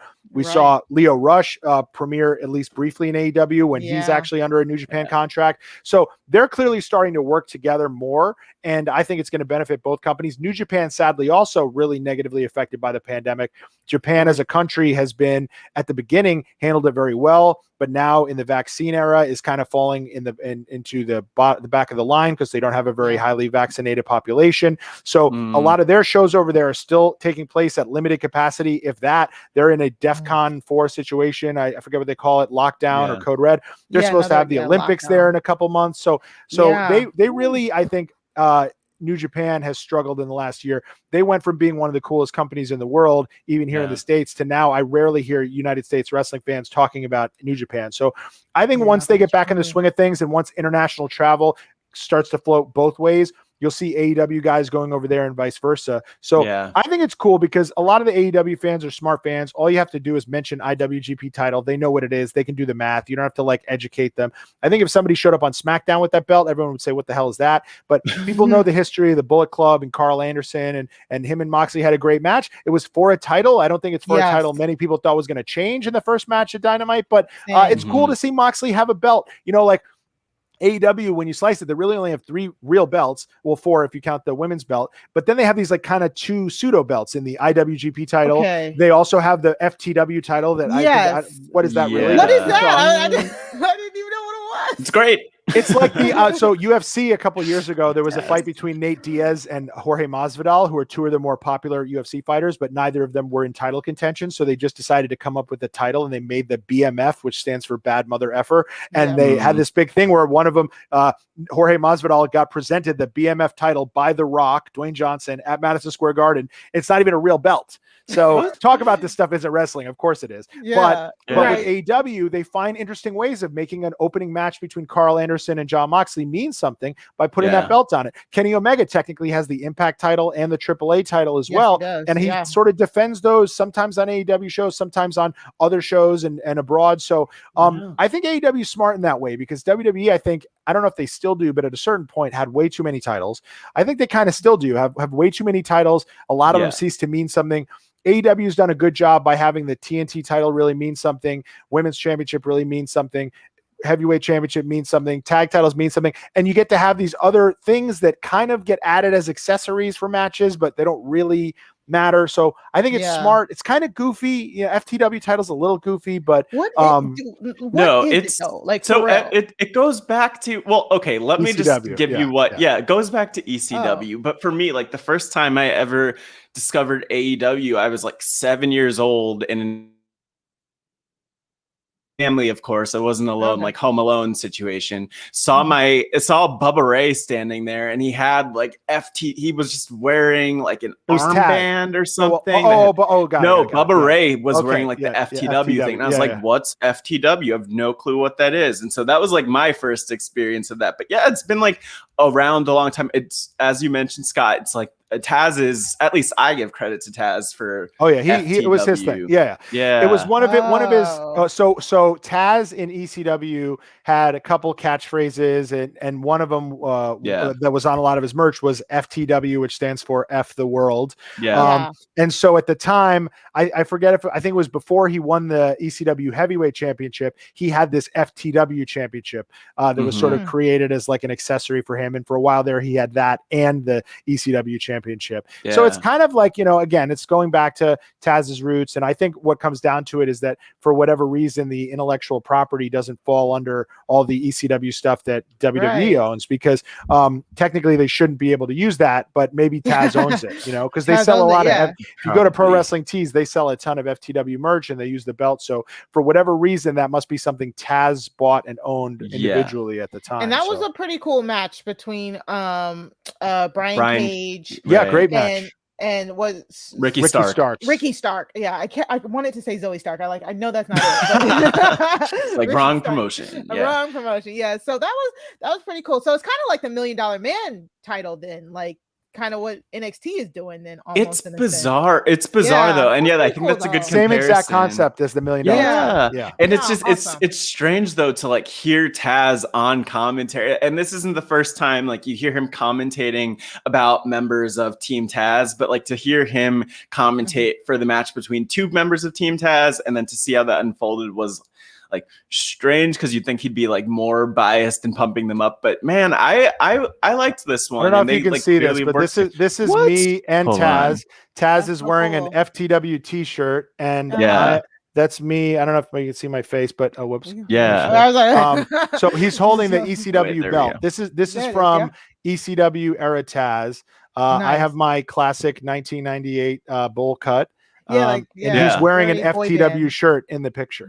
Nice. Wow. And you can Oh, see that's by good how to you know. can tell what year it is by how slender Taz is. That's probably And then we finally got the headline match of the night, the coffin match between Darby Allin and Ethan Page.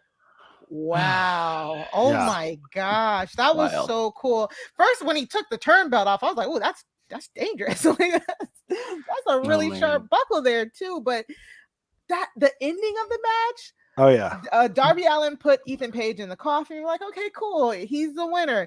Then he does the coffin drop onto the coffin. He didn't need to do that. He didn't need to do that. Man. He didn't need to do. But whoa, that was amazing. I'll also just like point out earlier in the match there was I think it might be called the Ego's Edge. It was like the Razor's Edge border toss cool type move. of thing Yeah. onto the steel steps. Like that just didn't. That looked it looked brutal. And then the eye gouging. Like this is.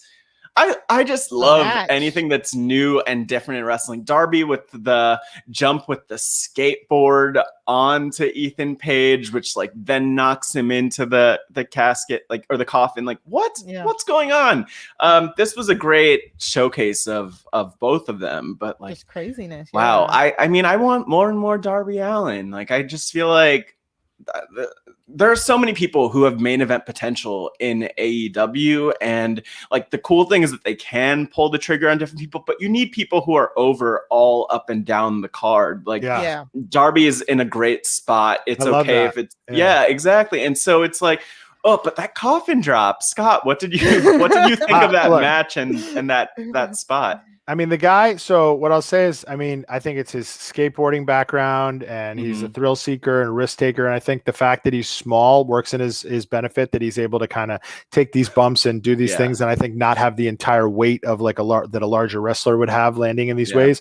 But like, I mean, that's what's getting him over the same way, you know, with a Jeff Hardy and a Mick Foley, like he's definitely getting that. This guy will do anything and sort of rub. But I'll say this, like what I love about what they do with Darby Allin is that so he has main evented Dynamite, I think, as much as anyone has, and he is not quote unquote a main eventer in that he's not in the main title program, but I would definitely consider him a main eventer. And what I love about it is, you know, I mentioned SummerSlam 92 when I was a kid, and again, the world title picture was all dominated by Hogan, and he never wrestled on TV. And it was twice a year. You'd see Hogan versus Slaughter, Hogan versus Earthquake, whatever. To me as a kid fan, I fell in love with the Intercontinental Championship. I loved seeing Bret Hart and Mr. Perfect and Shawn Michaels and Roddy Piper and et cetera, et cetera.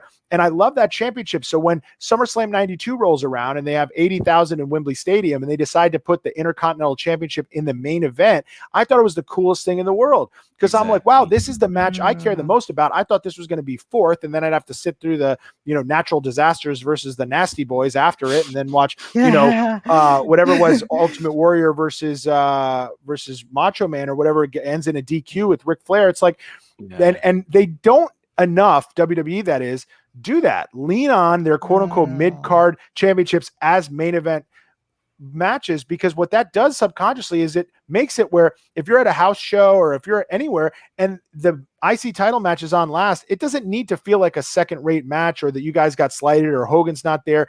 And that's how I feel with Darby Allin when he had the TNT championship. I thought Darby Allin in a TNT championship was as big of a main event as getting, you know, any sort of, you know, world title match, you know. And the same thing goes for this. This wasn't a title match, but it was a stip match. It was a coffin match. It was the coolest coffin match I've ever seen. I'm used to coffin matches being like really lame, Undertaker versus whoever, fill in the blank. no slight at the Undertaker, but the idea of the match is not necessarily something that's going to lead to a lot of high spots. They completely revolutionized the way the match goes. They made it, and I'm a little bit. It's a little bit bittersweet because we were supposed to get this match in Miami. They ended up moving it by a week. I think they were smart. I think it's because of the tragedy in Miami. Exactly. So at first, when they announced that they were moving it and they kind of made it a storyline thing, like Ethan Page was just like, "Oh, we're going to do this next week instead." As a ticket holder to Miami, I was like, "That I'm so mad." But then someone tweeted me and goes, "It's because of this, condo complex fell. Like dozens and dozens of people died. It's probably bad taste to have a coffin match in Miami a week later." And when I heard that, I was like, "Oh, totally fine with it. Like totally fine with the idea of moving that." I think that's something that a lot of companies wouldn't have thought of. And you'd see Twitter going nuts. Oh my God, how dare they? They're doing a coffin match. Really? Do they know what happened? And so they moved it by a week. I got to watch it on TV. And I just think that Darby Allin it's such a cool place to be where, again, let it marinate. 2, 3, 4 years down the line, when he eventually wins the championship, it's going to mean so much more. Same thing for Jungle Boy. He's gotten a couple shots down the road, but like you're creating these stars who have these great entrances, these great matches, and they have this great level of support behind them.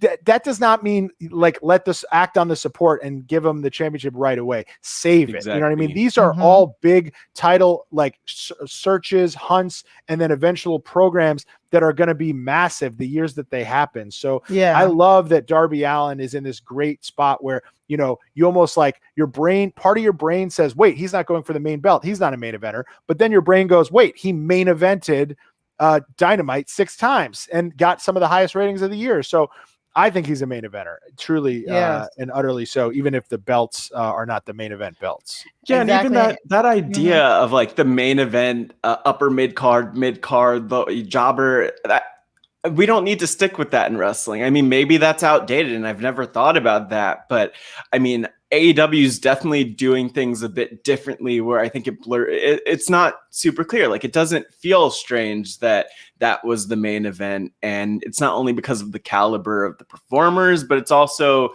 just how they position things and book things, and they make it important, which is something that WWE doesn't always do, not to compare them all the time, but that's just the case.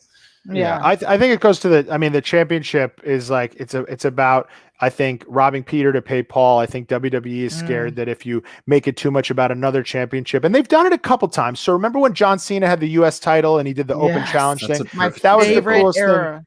That was the coolest thing on TV. ECW, obviously it's not WWE, but ECW in the 90s, Rob Van Dam was always the most popular guy on the show. He always had the best matches, and it was for the TV championship. But you went, and sometimes they main evented with that because it was the most popular match, is the one everyone wanted to see, often was the best way to close the show. And so, WCW had different times where the U.S. championship was a big deal, depending on who was holding the main championship. If you had like a Vader as the main champion, okay, cool, Vader. But like you really want to see Ricky Steamboat versus Steve Austin or Ricky Steamboat versus Sting or whatever. So I think AEW, like one of the reasons I love it is Tony Khan is he's one of us. Like Tony Khan is a guy who, when he made the honor roll and his $1 billion father said, "What do you want for a present?" He goes, "I want to take a private plane to Philly and see Too Cold Scorpio versus Jericho in an ECW tournament."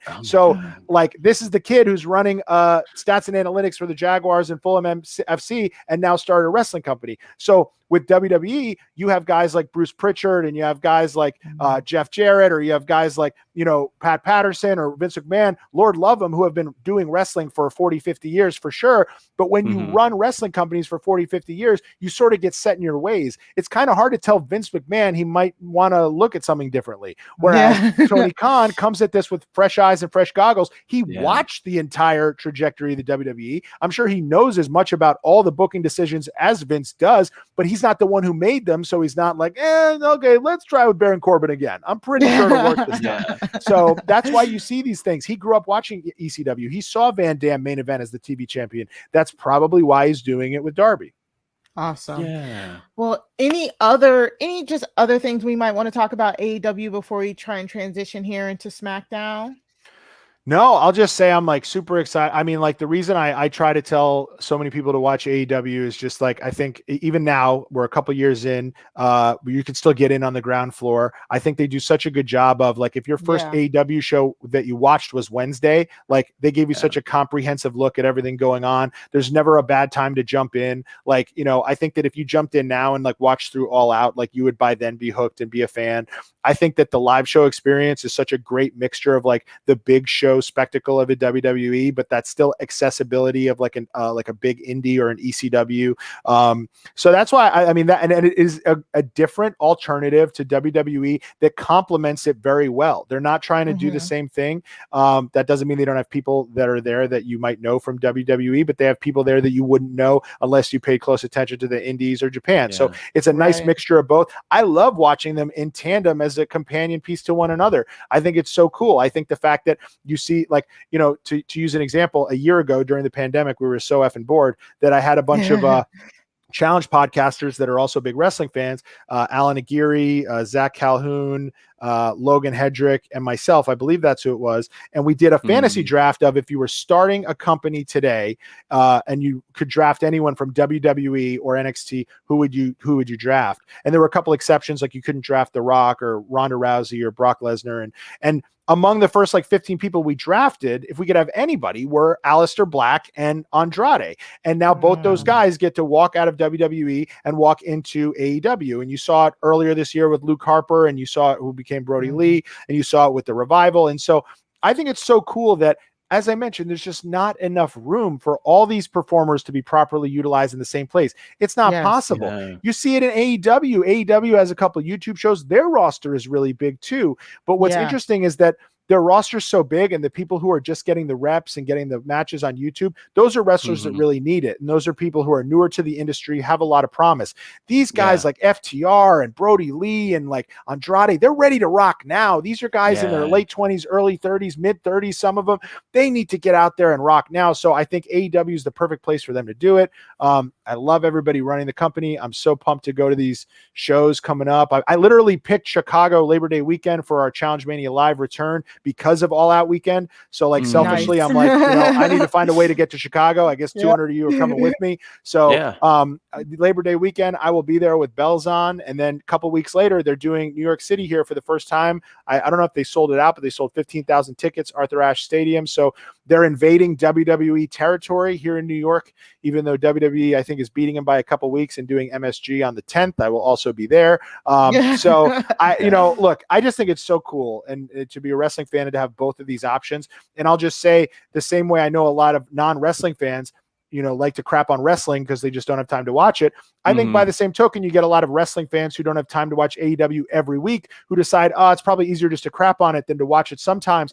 AEW, honestly, if you just watched the pay-per-views and then gave yourself maybe like, you know, 6 to 12 other Dynamites a year where you checked in maybe the week before the pay-per-view or maybe the week after, I honestly think even that would be an awesome viewing experience and give you 4 more big shows to get excited about, you know, in a year, and go watch wrestling with your friends. And, you know, not every WWE pay-per-view is money in the bank or money at all, because now that they're on Peacock and they don't have to necessarily sell pay-per-view buys, they kind of treat them like loaded up TV shows. But, you know, I'm looking forward to it. I'm going to go watch Money in the Bank here in New York City at a bar called Legends and watch it with people and feel the energy and stuff like that.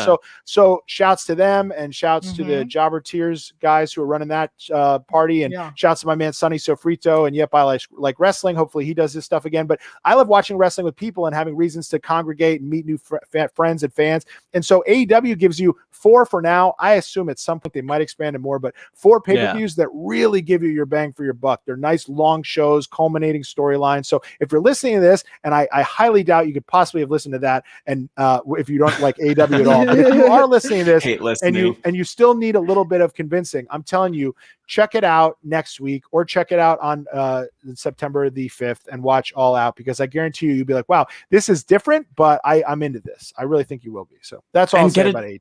Get a ticket, go to a live show. Unlike definitely. Challenge Mania Chicago sold out, but you can go to that. an AEW show. Well, All Out sold out too, so we're both sold out. But you can maybe go to Rampage on Friday. Ticketmaster. But nothing's really ever sold out.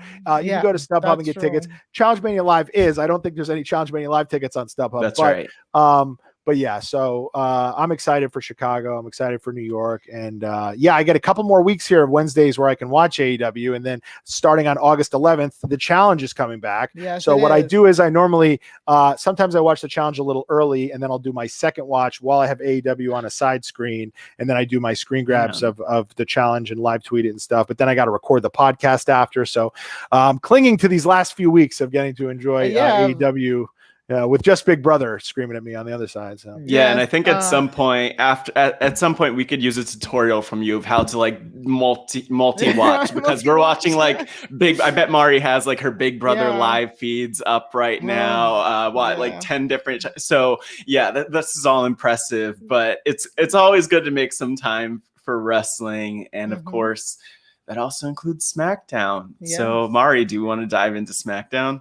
Yes. So SmackDown opened, of course, like Scott mentioned earlier. Mr. McMahon came out, said a few words, but we got this really nice, just long video package, welcoming the fans back, and it was great. Both those video packages are touching. AEW is a little bit more touching, but you just like that they acknowledge that they miss us when they probably didn't like us at the beginning, like right before we left.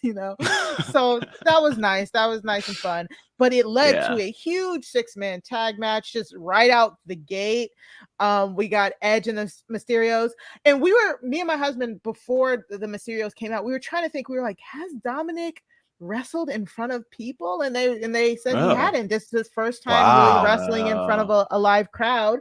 And Edge, of course, got the biggest. I love when they do that. Ray is so small. If you're watching us on YouTube, Matt just pulled up the picture of Ray on Dominic's back. But they got the piggyback rides. Yeah, and then this is exactly why I want to have kids, just so they could carry me to the ring. Well, that's it. I don't know about all that. You're a pretty big man, sir. So I don't know. Your kids will have to be giants in order to do that. Hey, it could work. Yeah.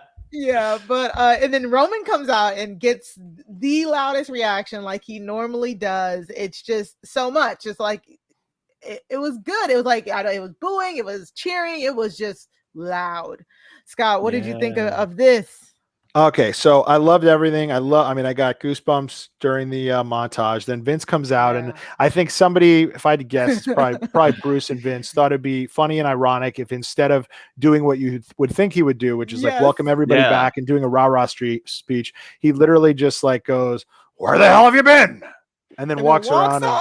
And as he's walking off, Scott, they just start booing. Like there's some subtle boos. Like, Vince, we want to hear from you. Like, I think I felt a moment of like people appreciating Vince and wanting to actually hear. Yeah, I think that was a misstep. I think what he did it. So I think part of the reason they didn't do it is they probably felt like he did the spiel at WrestleMania, and then like why do it again? I think these guys sometimes think that they're funnier than they are. I think that would have been perfect as an opening line. Where the hell have you been? And then being like, in all seriousness, it's been a weird year and blah blah blah, and welcome back. And I let you know what I mean, and yada yada, and then just said like, trust us, we love having you here and welcome back or whatever, and then leaving. I get the joke of where the hell you been. Like, it's kind of like, everyone knows where we've been. We've been locked in our homes for a year and a half. 600,000 people in the country have died. But I just think that not what I would have done with that moment. Like, this is your first big moment back on TV. I wouldn't have gone like SNL sketch with it. Plus, unfortunately, Vince at this time, and I love Vince, but at this time, unfortunately, it seems like for whatever reason, age, whatever, he's not as good at executing these line deliveries as he used to be. Hogan, same thing, right? One day Hogan woke up and he couldn't get a sentence out, and so they'd have him come out and like all he'd have to say is like 3 things about where they are, and he can't even like remember where they are, And same thing with Vince, like this, it's the way he said it. It didn't land as well as a one line thing should land. So again, I'm not trying to start this off with a knock, but I probably would have scripted that a little differently. But again, we get right into it. Big 6-man tag. The energy's great. I mean, so good. There was something so cathartic about opening up with Roman Reigns and watching him come out, because this entire heel Roman Reigns character happened during the pandemic. You've never seen him except at WrestleMania walk out in front of a crowd. So starting with that, I thought was really cool. I'm so happy they changed his entrance music from the Dan it. Like it still has elements of the Dan it, but it's not the whole thing. So I Yeah, I love the like new they music. kept it a little bit. Yeah, Yeah. there's like a little bit in there, Just a right? tad bit. It's Yeah. like the remix, but I love the new music. I love just how stoic he is. He comes out, his facial expressions have gotten so good. And then flip side of it is you get him who's walking out and kind of ignoring the crowd almost, to, you know, the Mysterios who come out, right? And they're, you know, again, gets on his shoulders, really fun.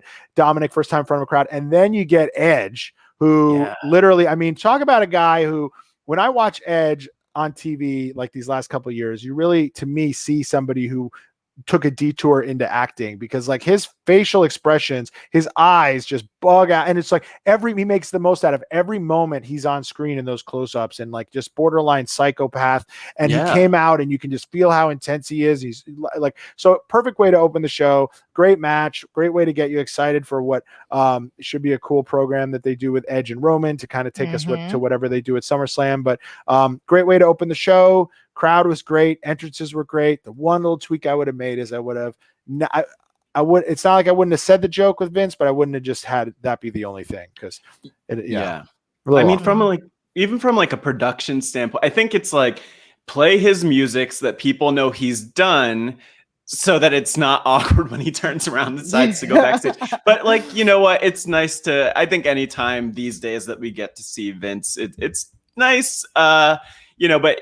That was what it was. Thinking about Edge, though, the thing that reminds me of, to tie it to the Ultimate Warrior documentary, in that documentary, Vince actually is quoted as saying something to the effect of, you know, sometimes these guys get really confused of where they end and where the character begins. And that definitely happened with Ultimate Warrior. And to tie that to Edge, I don't think that's the case with Edge outside of the character, but the way that he delivers and explains his character.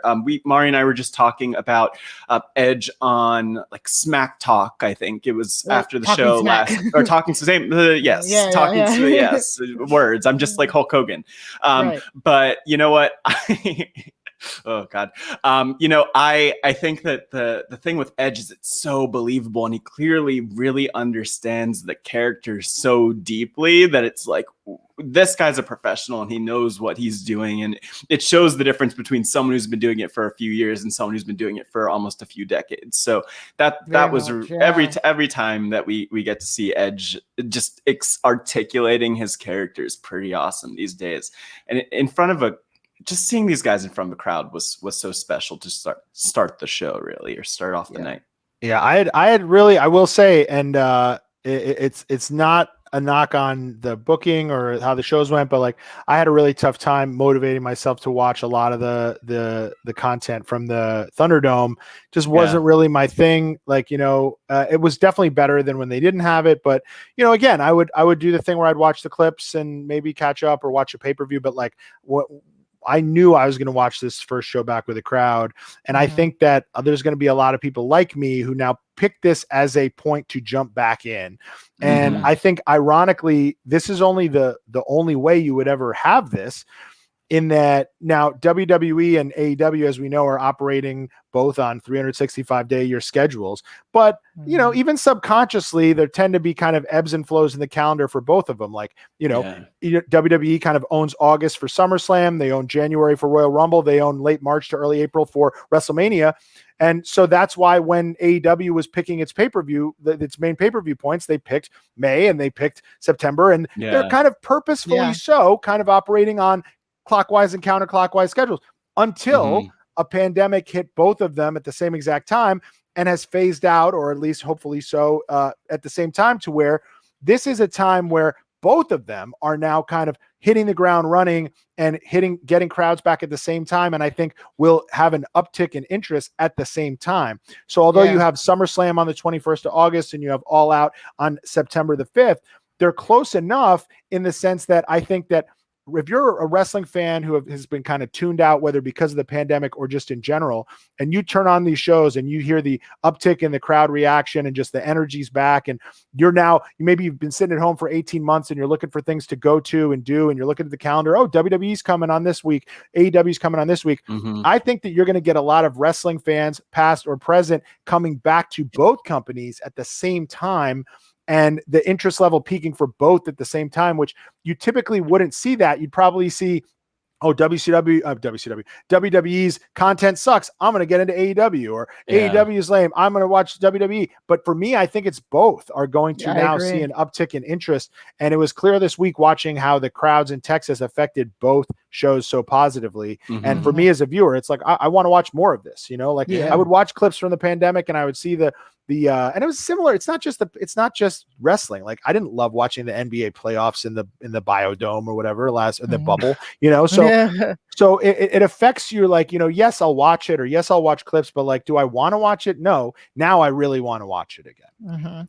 One reaction that I was really excited for was we got Bianca Belair defending her SmackDown Women's Championship against Carmella, and again, first time minus WrestleMania that Bianca is front of a wrestling crowd as the champion, and I really am so glad that she got like the biggest pop ever, like not a really huge pop. And Carmella, her and Carmella have pretty good chemistry together. It was a pretty good match. It was a serviceable match, but I think the biggest thing was that Bianca got that recognition from the fans, and it was just I loved it. I like almost teared up watching it because you could tell she was just having so much fun. She was really trying to just go off the energy of what she was getting from the fans there.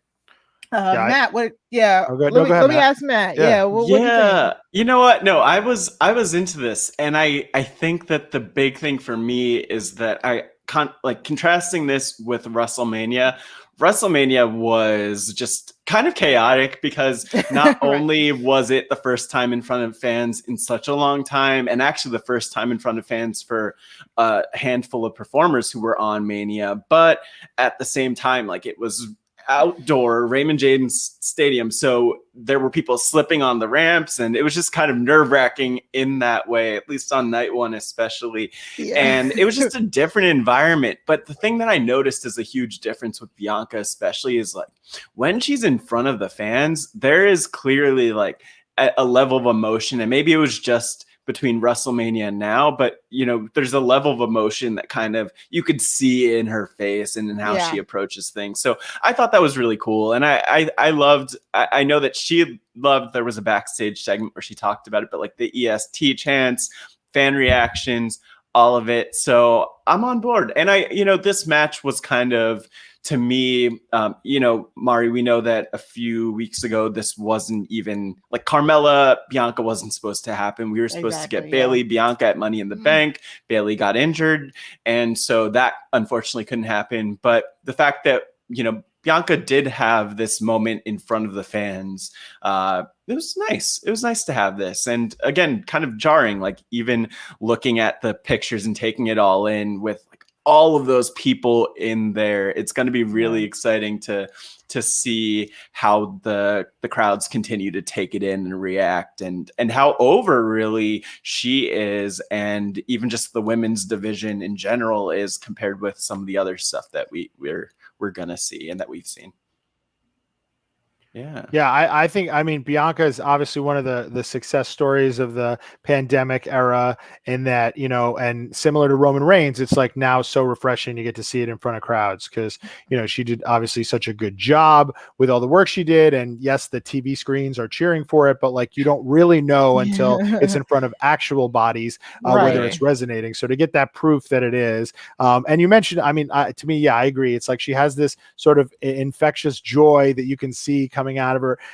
It reminds me honestly of like around the time when, I talk about that like Sasha and Bayley match, and Bayley was so beloved in NXT. And then to me, I think they kind of botched Bayley's at least initial WWE run. They weren't really able to market her correctly. And I think she was such like an over the top, like childish figure. I don't think it really was like a mainstream act. But the thing that I think people fell in love with with Bayley to begin with, and I think on NXT, you get kind of a longer leash for doing goofy gimmicks, like having flighty, wobbly two men, was that you would watch it and you'd be like, she really seems to be enjoying herself, and she seems to really be happy to be here. And that I think is why people fell in love with her. And with Bianca Belair, it's not the same gimmick, although she does have her hair kind of to the side. So ironically, there is one similarity.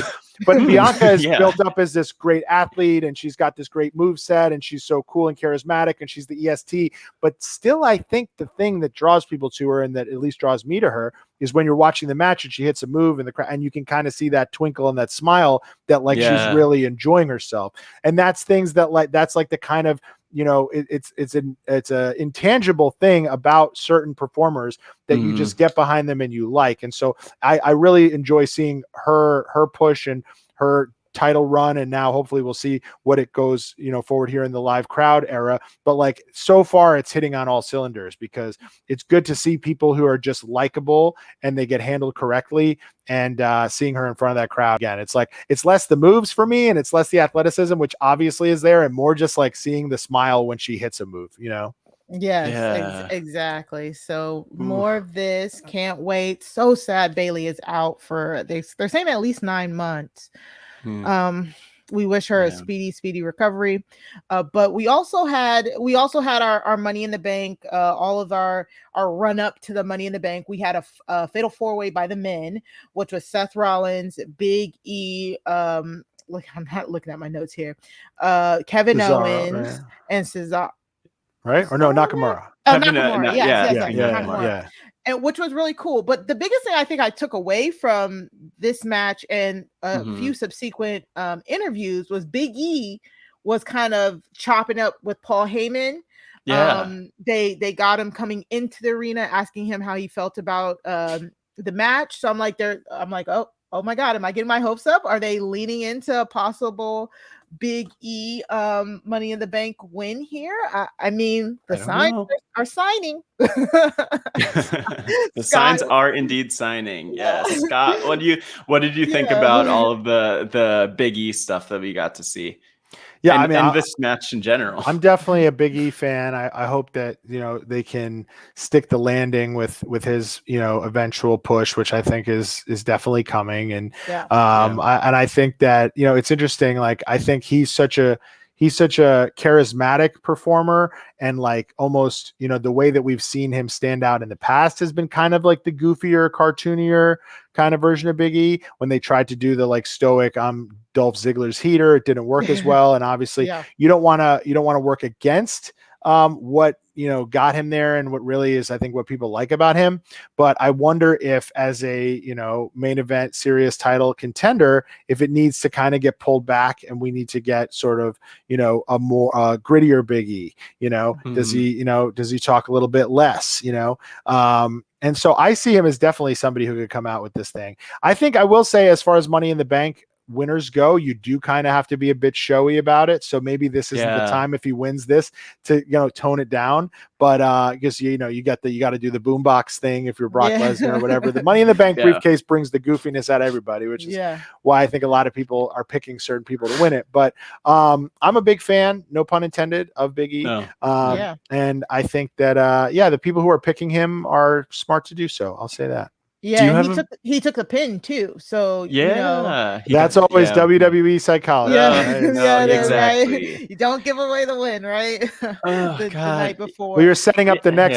It's like well, the big example is WrestleMania 31, where Seth Rollins starts his night while getting pinned by Randy Orton in the third match of the night with that really cool RKO spot, and then he comes out in the main event, cashes in Money in the Bank, ends as the champion.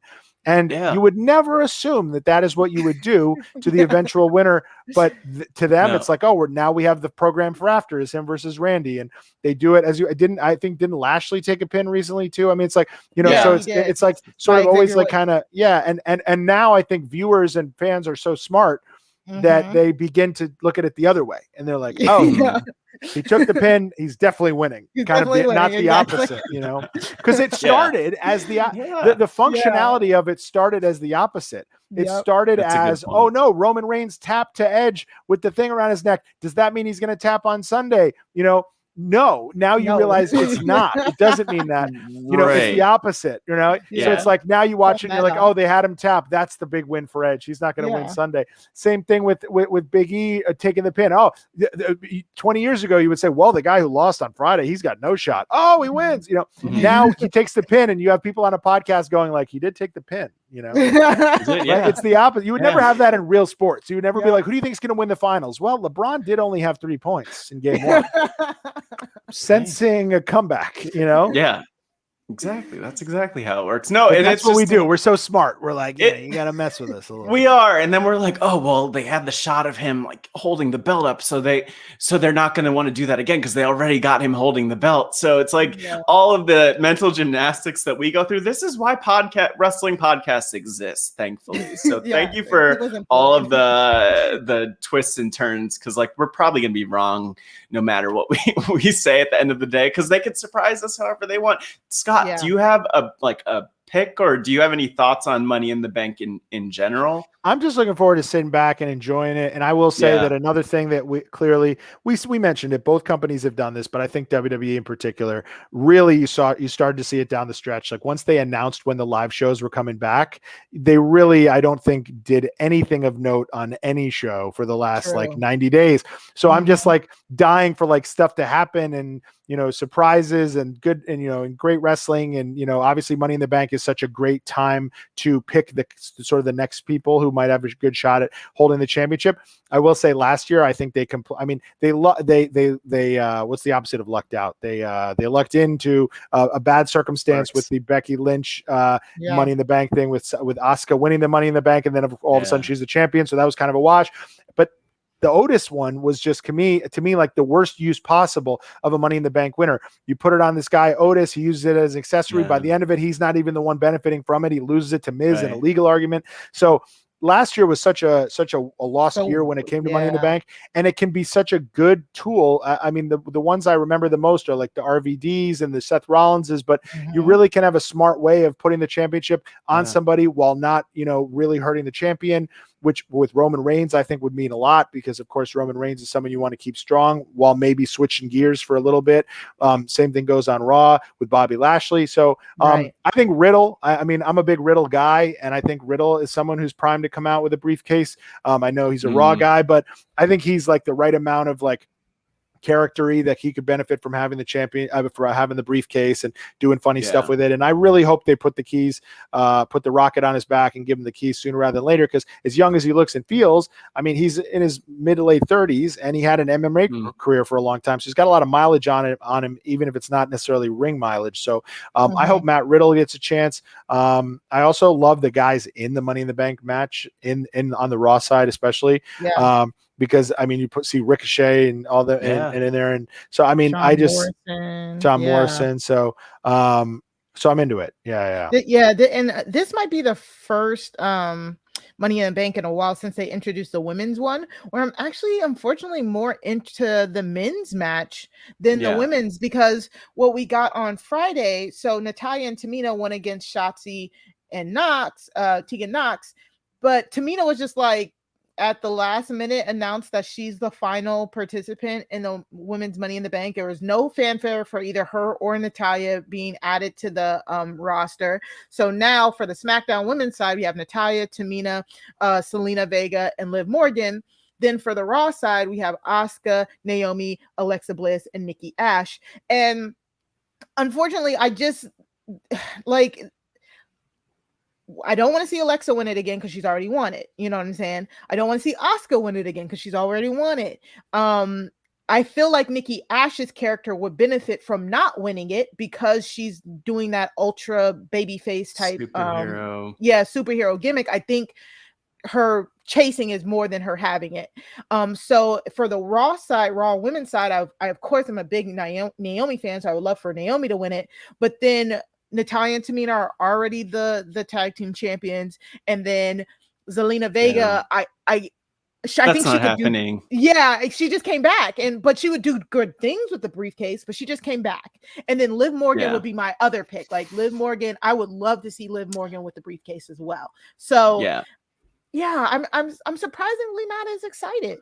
I'm with you on that. Yeah. Mhm. And I think Yeah. Liv is like, they really leaned into this idea that Liv could be the one who's walking out. You know, I think like maybe, and I think they might have also had an exclusive on a network WWE. exclusive, they call Mhm. it, right? Yeah, on YouTube. Where they kind of were like, Liv, like, how do you feel? And she kind of cut a promo about this, or maybe that was on the show. I can't remember, but either way, we had that moment and people were cheering for her. And I mean, but then it's that thought, like we were just talking about, well, they're not going to do that.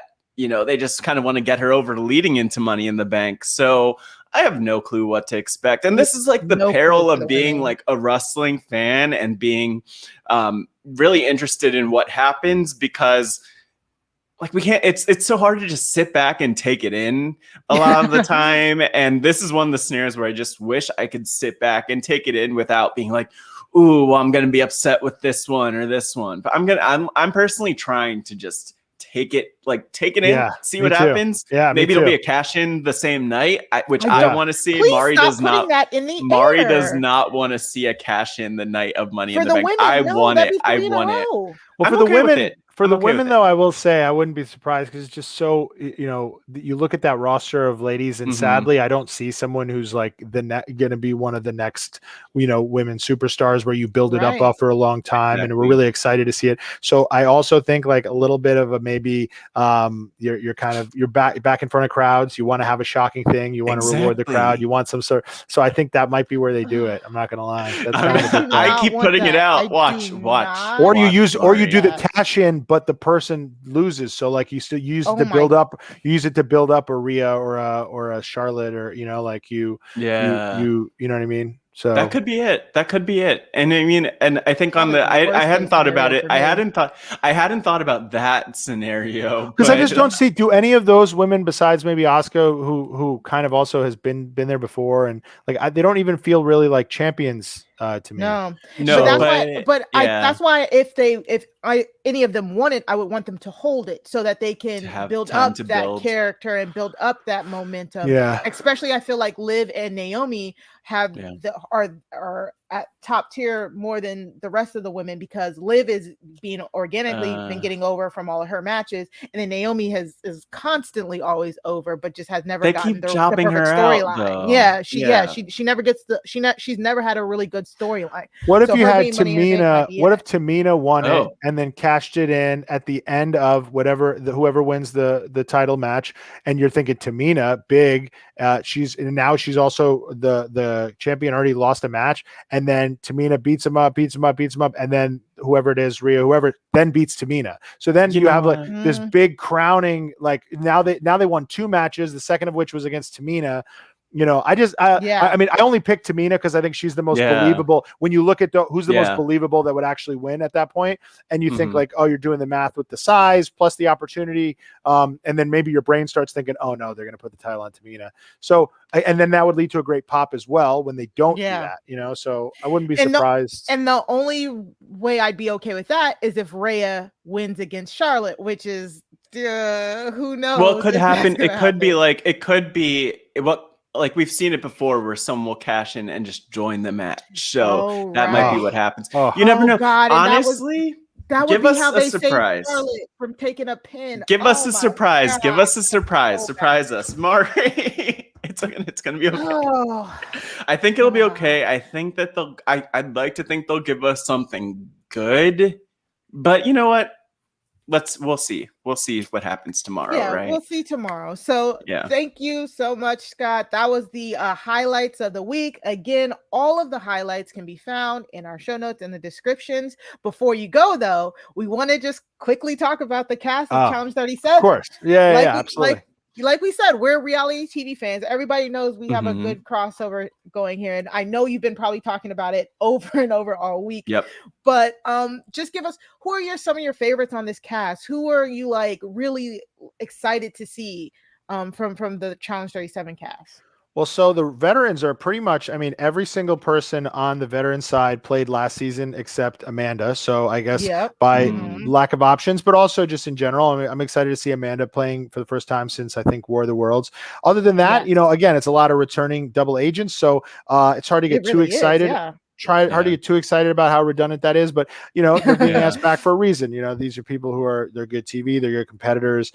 Kyle, Devin, you have Tori, you have Casey, you have Anissa. So a lot of favorites, but a lot of people that I think people are accustomed to seeing every year. I think over the past few years, we've gotten a little bit, not spoiled per se, but we've gotten used to getting like 2 returning veterans. Like last season, we got Teresa and Darrell.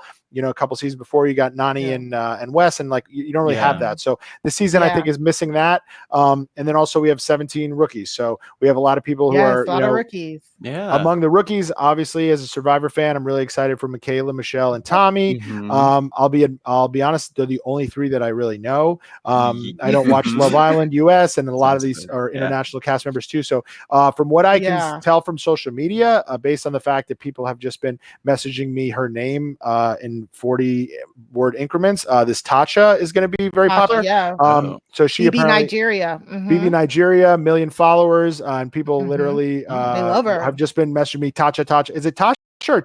I have no idea. I'm sorry. Either way, I'm consider me a fan, because she is clearly very popular, and I want those people on my good side. So literally, I've never gotten a reaction like this to a rookie from just when I posted the cast thing. Everyone was just like Tasha. So hopefully she's going to be good.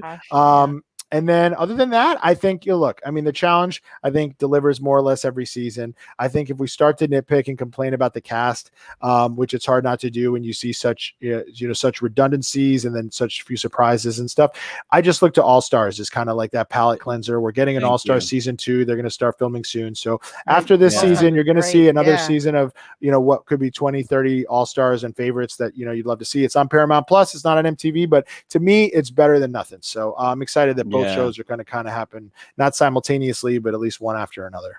And I'm pumped. Like thinking about All-Stars too, like, wow. Like, first of all, I grew up watching all these people on the challenge, and it's kind of like that thing you mentioned around like college, but even after for me, where it's like, I kind of fell off on the challenge a little bit otherwise, but then to go watch All-Stars and like I know all these people and like their stories, and it's cool to see them, and the fact that like some of them look either exactly the same or actually better, better than they looked in the past. Like, it's kind of stunning. So I love that. Excited for what we get. Let's pull for Coral. Coral got a shout out on this podcast. Look, I don't know if Coral's a wrestling fan, but let's get her in here. We have some things to talk about.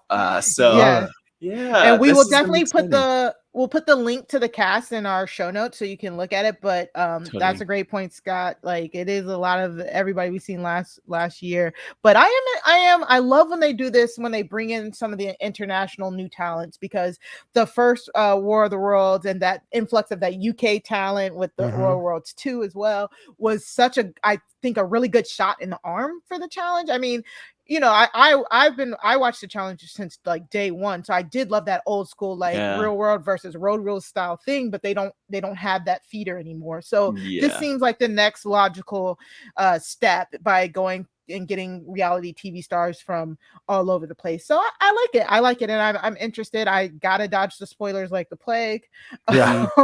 Rampant. I think it's the worst show when it comes to spoilers. But a lot of that's because Big Brother, you can't really have spoilers because it's filmed live. Survivor does a really good job, I think, keeping it under wraps. But the challenge, you really gotta mute a lot of hashtags in the off-season. You really do. I'm like, somebody in production is just spilling their guts. I'm gonna blame Anissa. I'll just blame Anissa because she's on everything. So she's the one common factor here. I don't think it's Anissa, but that's fine. Yes. So Scott, please do your plugs. Tell the people where they can find you. Yeah. So we're Challenge Mania. You can get us anywhere you get your podcast. Just search Challenge Mania, or even just search Challenge. We'll probably come up in the top few. We do live shows. We're doing Chicago All Out Weekend. It's sold out, but you never know. Sometimes people sell their tickets. We're doing Tampa. So we were supposed to do Tampa in 2020 for WrestleMania weekend. Obviously, we had to cancel it. So did they. Well, they had theirs, but it was in closed set. So we're coming back. We're making good on that. We'll be there on October the 9th. If you want to get tickets to that, they go on sale on the 19th, challengemania.live. Hopefully we'll be announcing more shows, and patreon.com/challengemania helps us keep the lights on. We do a bonus podcast every week. That's where we do like our episode breakdowns. So we come up with a funny name every time. I think we're gonna call it Spy Guys this time. Every Wednesday night you'll watch Spies, Lies, and Allies, and then you can go to patreon.com/challengemania and you can hear us spy, lie, and analyze. So we'll be doing that, and that's it. And I started kind of doing a wrestling podcast. I don't know. It's more like semi-regular, but it's called A Shot of Wrestling, kind of an ode to my Twitter handle, A Shot of Yager. So check that out. It's not necessarily every week. Like I didn't do it this week because I knew I'd be talking wrestling with you guys. I didn't want to oversaturate I don't want to double dip. And I'm still looking for ways to kind of figure out a format and whatnot. So it's kind of like ebbs and flows as we go. Last time I did an episode, I kind of did a live review of Road Rager in the hotel room with my buddy after we saw the show live in Miami. So check that out. There's some fun inside info in there. But other than that, it was great chatting with you guys. This was awesome. You're doing a great job, and we'll talk soon. And Scott, thanks for being here. Just gonna say, at the beginning of the episode, I referenced your previous backyard wrestling career, sexy Scott Yager, of course. But I'm looking forward to the day. Don't spoil us one way or the other, but looking forward to the day where you and Derrick debut in WWE as a tag team. Yeah, I know you can't confirm the rumors, but who knows? Expect the unexpected. I'm not saying it's gonna happen, but I'm not saying it's not gonna happen. That's all. That's exactly it. That's it. Before we get out of here, Matt, plugs. Yeah, just at Matt Scott GW on Twitter, on the Stereo app, where you can hear Mari and I talking about Money in the Bank on Sunday night around 11 p.m. Eastern, and become a RHAP Has a Podcast patron. That's another place. Mari will tell you much more about that, and you could also find us in a Facebook group called Job Has a Swadcast, which was part of RHAP Has a Podcast, kind of more unofficially, though. It's a bunch of people who are in the RHAP Has a Podcast community who love wrestling. So hit us up if you want to join that Facebook group. But Mari, anything else to plug before we get out of here? Yeah, so you can find us on Twitter. You can find me on Twitter at Mari Talks Too Much, just like my Stereo handle at Mari Talks Too Much. You can also find us on Twitter at Wrestling RHAPup, and you can, if you want to join the conversation, do hashtag Wrestling RHAPup, and we might read it on the podcast. Other than that, you can always go to patreon.com/RHAP, sign up for the RHAP Patreon, where you get exclusive access to all of some early patron-only live podcast feeds, patron-only games. It's really fun, and it's a great time to become a Patreon. And let them know we sent you. Tell them the Wrestling RHAPup sent you. Other than that, thank you so much to our guest, Scott Yager. And like always, avoid any flying elbows. Peace out.